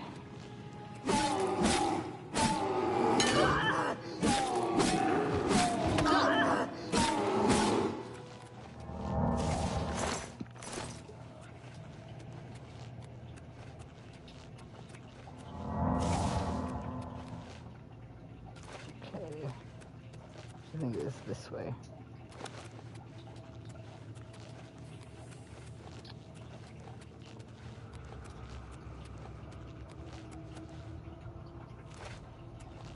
Man, I have no idea what I'm doing in this place.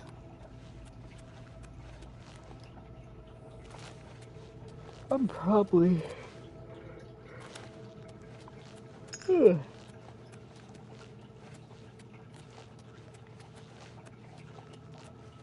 quite lost.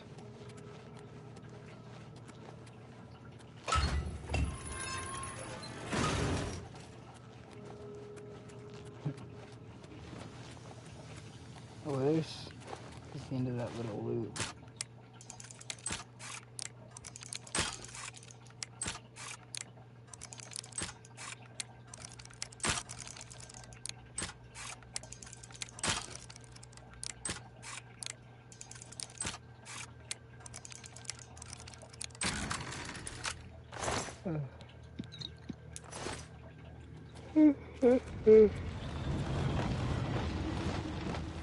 Oh, shit.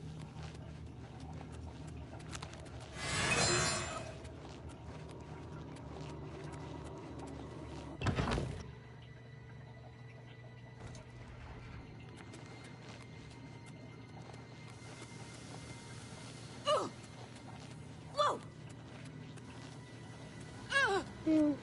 Whoa!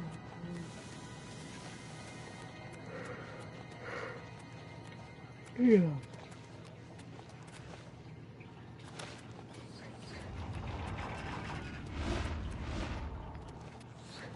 I was gonna make a joke and say that I might gotta pass out on stream, but actually the last time that I streamed Oblivion, I did pass out on stream. We were in one of the towns, and I sat down on one of the benches. And I was fully intending to end the stream, but I was just like, ah, damn, I can't even be bothered to get up and hit the button. And I just ended up fucking sitting there and falling asleep. And it was weird too, because I joined 2 hours later, and there were like 7 people watching. I was like, dude, what are y'all watching? I've just been sitting on the bench for 2 hours.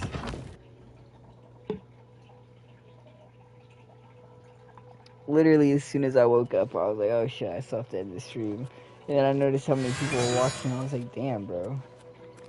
It has not done anything but spin in a circle above my character's head for hours. We got this many viewers.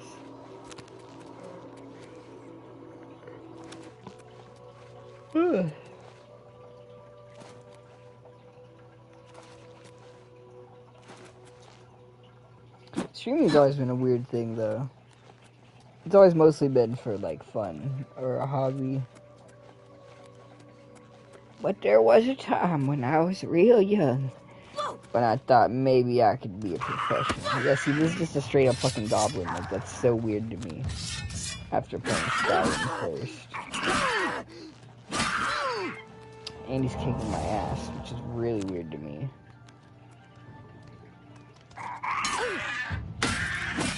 But when I was really young, I made a shit ton of videos and live streams. Hoping on the low that I would just be that lucky and just be that guy. That was my first big aspiration. I was like, damn, bro, watching YouTube is fucking awesome. But I bet doing nothing but making YouTube videos, I'm gonna fucking die. And getting paid for it would be real nice. But as I got older, I was like, damn, I don't have clout like that for real. And I'm not developing clout like that, unfortunately. I realized that YouTube fame was not all it was cracked up to be. But then I just kept streaming anyway, because, I mean, I started to enjoy the local community, or the small pot aspect of it more. The random people, like, chatting and shit. And even just being able to make, I guess, consistent or mildly entertaining streams people would watch. But even when I was doing that, you know, I still would try to do my best to stay consistent, try to build up a good following of, like, active followers. But without fail, every single time, something would happen that would make it so it wouldn't let me stream anymore. Like, my console would break, or the streaming feature on it would just, like, stop working and start being weird for, like, 2 months for no reason, and then just go back to normal one day. And, like, a bunch of little shit like that kept happening. And it would always happen right whenever I had, like, upticks in the performance of my streams. So I was like, damn, bro, it just is not working out like that for real. Even the universe is saying, fuck no. Get your ass out of here.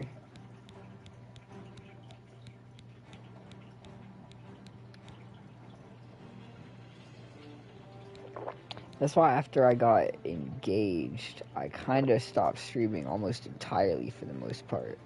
It was largely because of that. And then afterwards, like, deeper into the relationship, it was because it felt weird. I was so used to, you know, being alone when I'm streaming, you know, just, like, talking at the... I don't know, I feel like it's a different, not persona necessarily, but it's, like, a different vibe. So, like, you have to kind of imagine that the audience is, like, a collective person almost. If that makes sense. At least that's how I do it. I kind of, like, I picture it almost like a dialogue.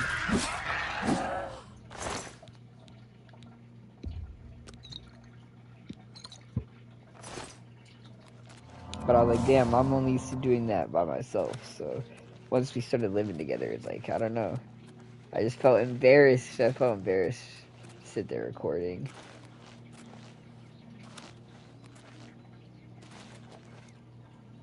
there's a lot of shit that I was low-key too, like, embarrassed to really do or embrace or fuck with heavy while I was engaged.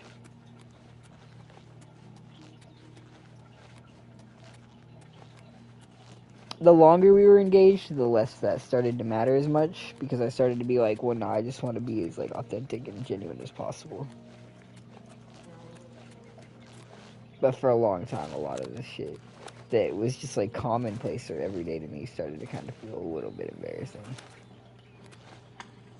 Or, like, even certain interests I kind of just, like, phased out of.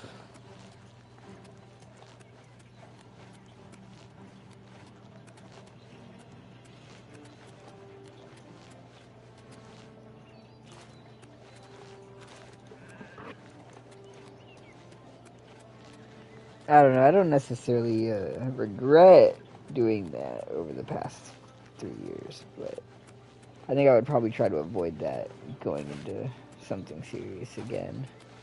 At least as much as possible. Obviously, whenever you're designating your time to other stuff, you are going to have to, like, put certain things aside or have less time to do things. But that's fine, you know, that's just... Time is always something that everyone has to balance between a million things, and it's always a struggle for everyone. So I'm not really stressing that. I'm more of talking about just, like, the willful, I guess, choosing to let things go or decline because they just don't feel right. Or something like that. I don't know, don't get too lost in the sauce.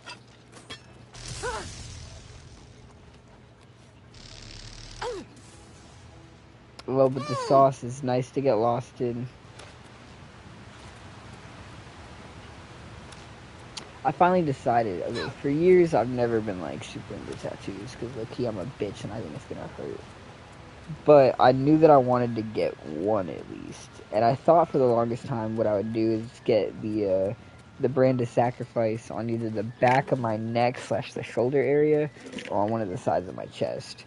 But I started to see it become a really popular, like, almost trendy tattoo. And I was like, well, now I don't really know if I should. If it's gonna become, like, super trendy and get, I don't know, diluted. And then I thought about getting the Hunter's Mark, low-key. And I still kind of want to get the Hunter's Mark. I still might get both, eventually. But I thought about getting the Hunter's Mark somewhere. But low-key, I feel like the one that's got me set right now is that I want to get a set of koi on my arm. And then low-key, I might just want to get tatted the fuck up. I might want to get my whole arm done with little small tattoos, make a sleeve out of it. I don't know, I've been itching for things that I've not normally craved for most of my life here recently. Change has had a funny way of things. Never really wanted to be tatted up, but now I feel like it would be so nice to be tatted the fuck up. I feel like it might look good to have both arms just tatted up. Restore Magica. This definitely all said Restore Magica. Oh, they're like over time spells. That was really wasteful then, I think.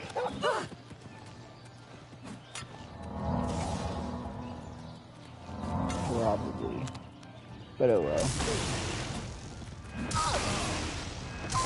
My eye itches so bad.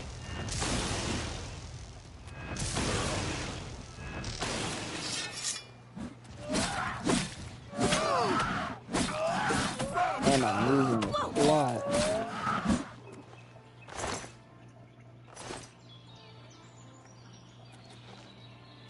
What was I saying? But yeah, I don't know. Recently, I've just been thinking about wanting tats. And I feel like koi would be a really good starting tattoo to get. I want to get like a pair of them on some yin and yang type shit.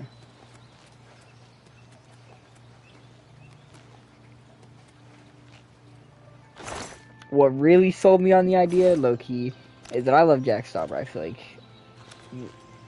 that's all of his songs are just such bangers. And I've been listening to so much of Koi Boy recently. Because it's just such a vibey Sad little song.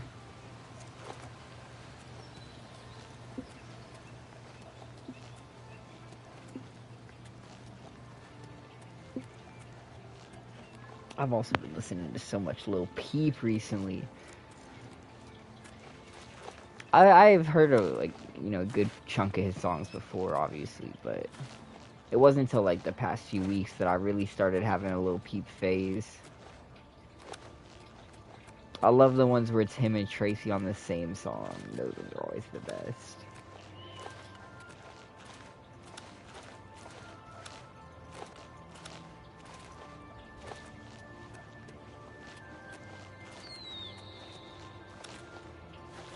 But nah, it's weird, because, like, I was basically a kid still, really, when I got into a relationship.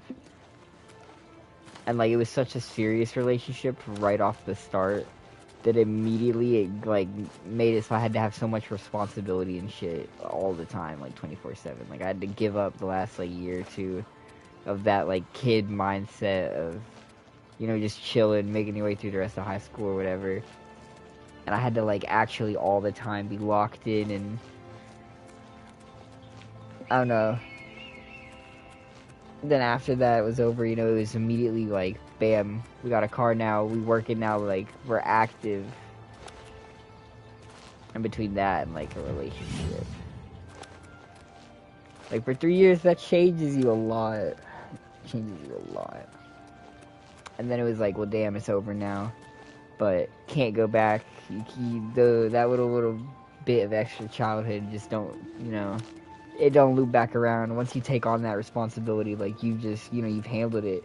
Like, work is like that way. I couldn't just stop working. Like, if I wasn't working right now, I would feel like a bum. See, this kills me. You cannot go that way. Turn back. I know, really, I should be censoring, like, the word, you know, J-O-B. This is dangerous talk in these parts. But, like, unironically, if I wasn't working right now, I would feel like a bum.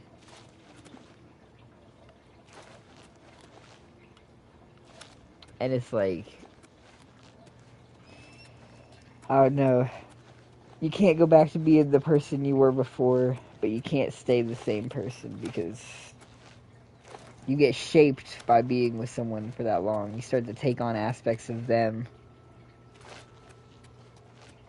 But you also do that in general with life. You take on aspects of all the people that you meet and interact with for long periods of time.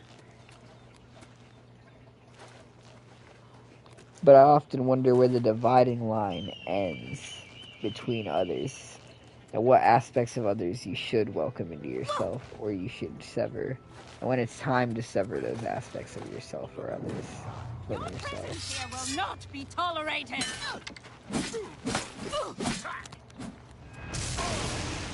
That's why I love the ending for Neon Genesis. When it starts to get really trippy, and everyone's minds gets melded together and shit. Show me what you've got. Damn, that archer is really hurting.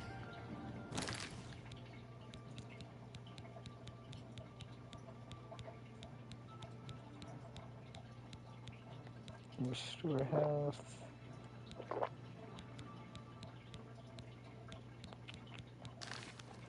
Show me what you've got.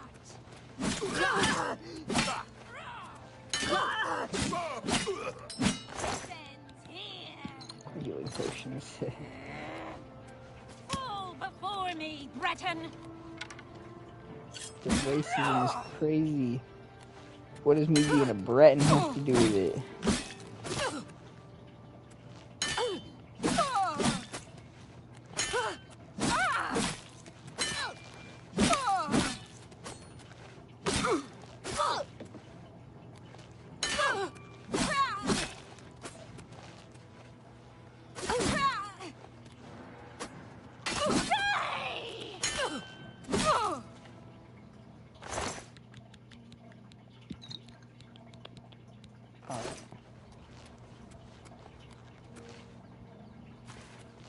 I think I found this one before.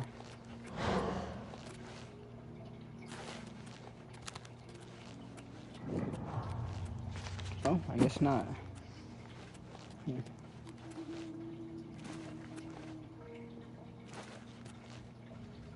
That little bandit camp made me lose the plot again. Oh, you're a funky bear.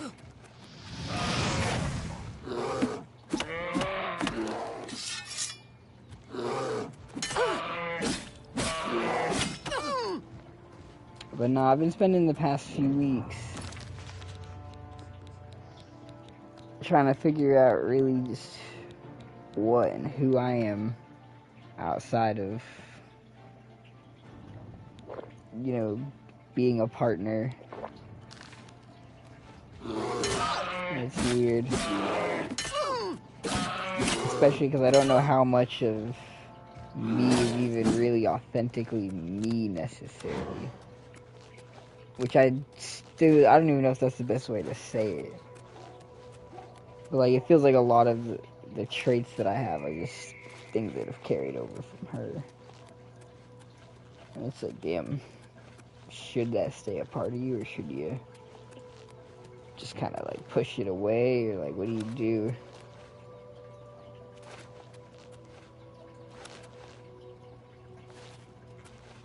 What do you do? Or like, the blunts are a big part of that. For the longest time, I was actually told specifically when she started rolling, she was like, hey bro, don't learn how. I'm your roller now. I'm gonna roll for you every time.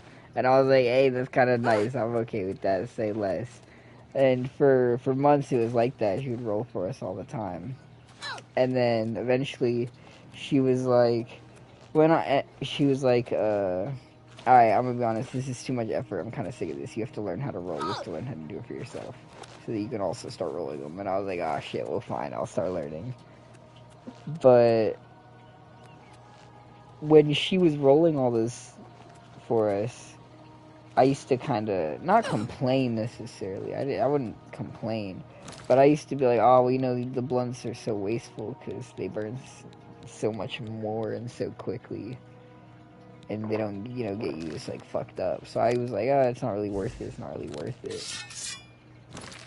And then only after we break up did I, like, start to realize how badly I missed smoking blunts instead of smoking out of, like, the bong. And then I was like, damn. Now I miss having that. It's another way of missing it.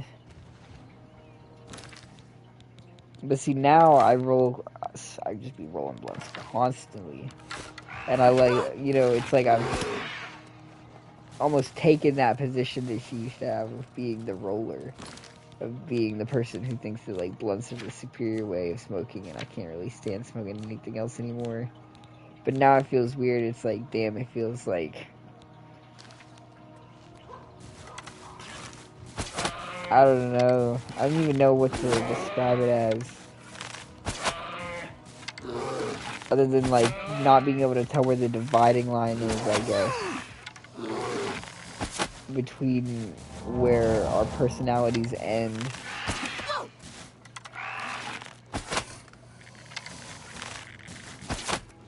But now it's, like, weird because it's like, is that something that I like for me, or is that not something I like for me? Driving's like that, too. I used to not really like driving. When I first got my car, I loved it. But after someone caused me to get into an accident, pulling out in front of me, and it totaled my car after that, I was like, I don't know. Driving didn't really feel fun anymore, it just felt necessary. So I'd only do it when it was necessary. But now I love to drive. I love to just go out in the middle of the night and just drive, hit the highways. I'd be doing that now at like 12, 2 o'clock at night. I just go out, hit the highway for 2-3 hours, drive random directions, and then drive back. I've gone to so many weird, like, small towns 2 to 3 hours away from where I live now because of that. Just hit the fucking highway at night while it's empty and just zoom there and back. But it's that same vibe because, like, you know, I know that would have been something that she used to love. So it makes me wonder, like, damn, am I even liking that for me? For real?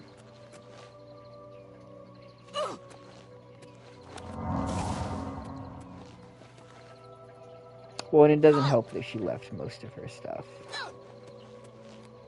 And has very little intention of getting it. So it's like a constant reminder, too, on the low. And I'm too much of a sentimental person. Maybe that's not even the right word, because it's not even sentiment. I just don't like throwing shit away. Like, I'll donate shit or sell shit, but, like, throwing things away that aren't broken causes me, like, discomfort in a weird way. So I can't bring myself to actually just, like, throw away any of the junk. And I don't know how I'd actually go about selling it, because it's all so random.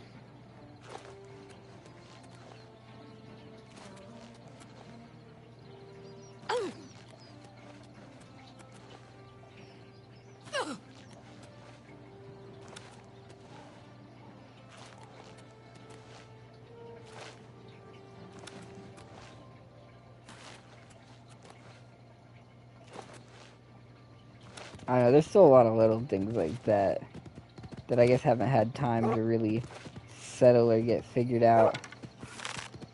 So I don't know what I should do with the ring. I feel like it'd be hard to sell the ring anywhere other than a pawn shop, but I know they're gonna buy it for dirt cheap from like a pawn shop.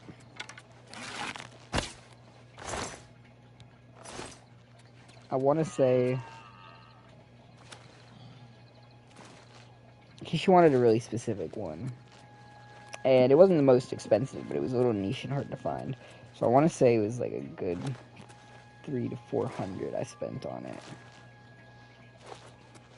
Which, like I said, is really not bad at all, considering how high the prices we're getting on rings. But it was the exact, like, little niche that she wanted it to be.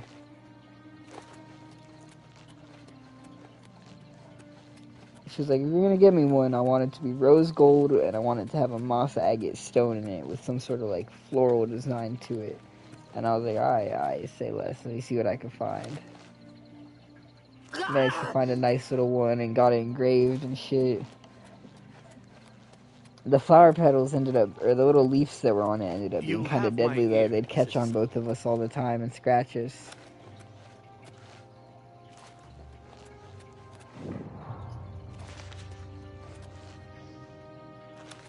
I want to say it was like the second to last time that she came over is when she took like one or two more of her things and left the ring. No box though. No box. I have no idea what the fuck she did with the box for it.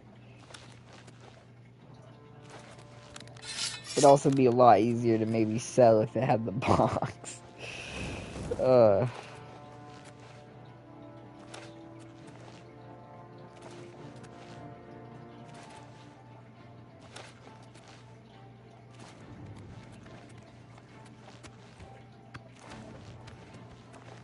Crazy work. Crazy work. Crazy work. I won't lie, before we got together though, you know, I did think that I was a lame-ass motherfucker who was never even gonna get a kiss off a bitch, so I guess I can't really say anything. I can't really complain about managing to get engaged. But, oh man, how fast 3 years goes by. And how slow 3 years goes by. It feels like time literally started when we started, and everything before that is just like a distant memory. Which just makes it even weirder, because now it's like, damn. The only part of my life that I actually remember vividly is a part that I have to completely, like, abandon.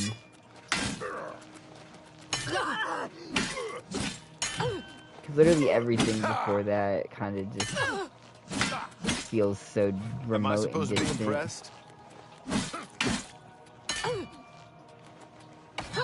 I don't know, I have some good memories of high school. I guess really middle school, I don't really... Middle school back is all blur. But even a lot of high school blended together. Especially with COVID and the year after that. And everyone came back and it was still pretty weird.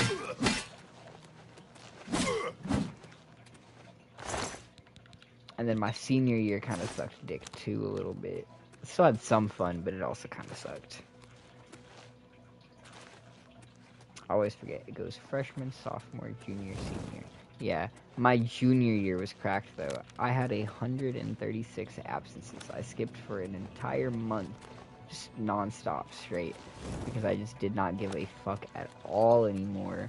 I was so depressed and did not give even two little shits about school.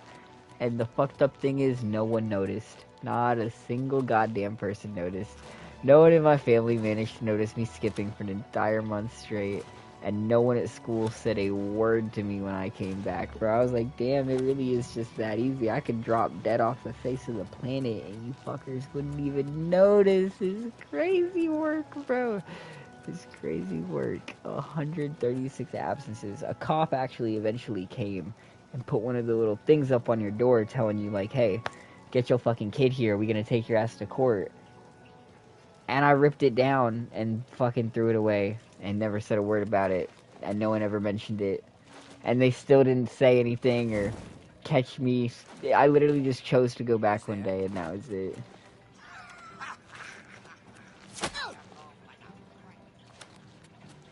I still managed to pass every single class but fucking one, though, and I think about this so often because it was art class that failed me.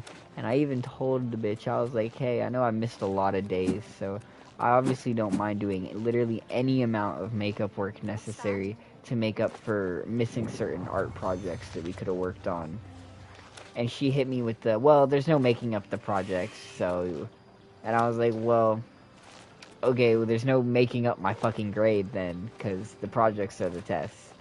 And the projects are all literally just art assignments, so, like, it's not hard for you to just give me an art assignment, like... okay, bitch, you're gonna fail me over art class, of all fucking classes, you're gonna be that petty. Not even asking you to just pass me for shits and giggles. I'm offering to do the makeup work. Any amount of makeup work, and you're gonna fail me over art class, you petty little bitch. And I thought about it too, because that was the only teacher in my entire time going to school. I've only ever wrote a note to a teacher one time, letting them know, like, hey, I'm gonna be honest, this is why I'm not performing very good, because I'm fucking struggling. And it was that teacher. That was the only teacher that I had ever, like, done anything like that for. And they had even, like, told me, they were like, oh, you know, I'm so glad you told me, blah, blah, blah, blah, blah, blah, blah. And I'm sitting here thinking, bitch, you're gonna fail me, bro? You're gonna cost me an entire, like, credit or whatever for this fucking class on some petty shit like that?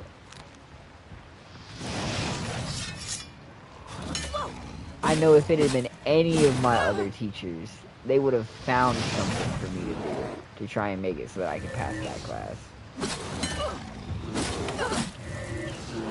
But she was just a straight up bitch. She was one of those teachers that would tell you you were doing it wrong. You know, art, the subjective, creative, nah, you were doing it wrong. She also hated anime. She hated, like, anime style art. She couldn't stand any of the kids that liked to draw, like, anime style shit. And she would make corrections to people's artworks. She was one of those teachers that would correct your mistake on your actual artwork for the people that, like, were doing projects and shit.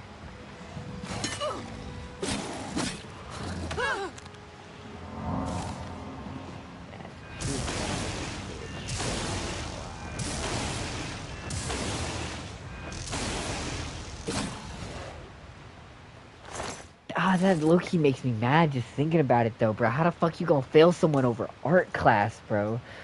Fuck, dude. That's so diabolical.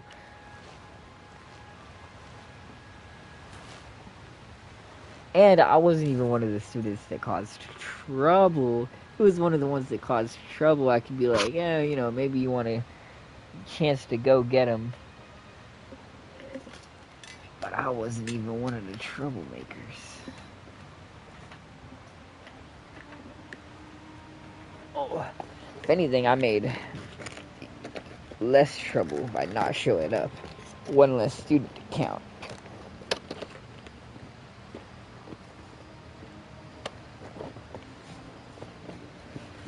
Bro, I'm heating so bad.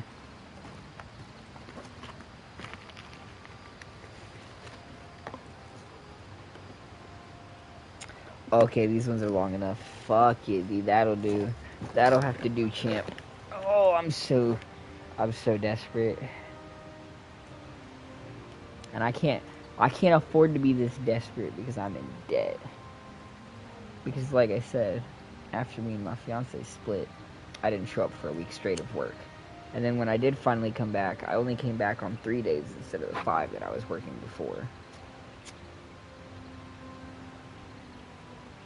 So that obviously kind of hurt financially. And then on top of that, the last like full-size paycheck that I got, I spent $600 of it on a fucking lightsaber. Because I was so depressed. I was like, oh man, it's been like 4 days and I still just want to fucking kill myself. And now I have all this money, but I have nothing to spend it on because the only thing I ever used my money on was my fucking fiance.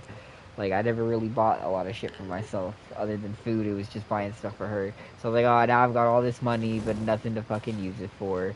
And I was like, oh, man, I'm so woe is me. What am I going to do? And then I dropped $600 on a fucking lightsaber. I was like, I gotta spend this money on something. And it's nice. It is beautiful. I bought it off, Saber Trio. The lightsabers, I have 3 other ones. They're all broken now, of course. But I have 3 other ones that I bought from Ultra Sabers, which is a pretty cheap site. But this one I bought from Saber Trio, which is like more high-end, expensive, a little fancier. And it looks nice. Sounds nice too. The color options aren't as good on it. But other than that, it's pretty cool. But after I bought it, it also took like 2.5 weeks to ship. So it made me immediately poor, and I've stayed consistently poor since, because my spending habit has not matched up properly. What I do is I often use my savings account kind of like credit. Like, I'll take money out and then just put it right back whenever I get my paycheck. Usually only like $100 or $200. But because I've been doing that and having no money from the lightsaber, I've just been like in debt to myself. Because I've just been taking out more money than I really need to, and then when I put it back, I end up taking it back out. And if I would just like for 1 or 2 checks not spend as much money on goofy shit, I'd catch up. But I've just been slacking.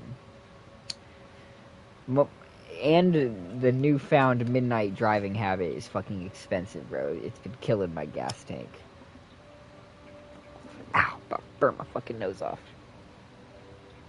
Damn. So there's a lot of little things like that that's been keeping me poor. It's definitely not fun being poor, though.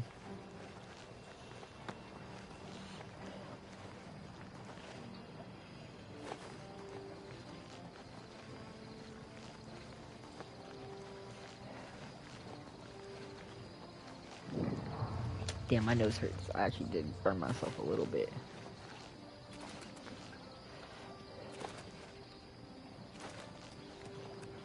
It's just so vibey.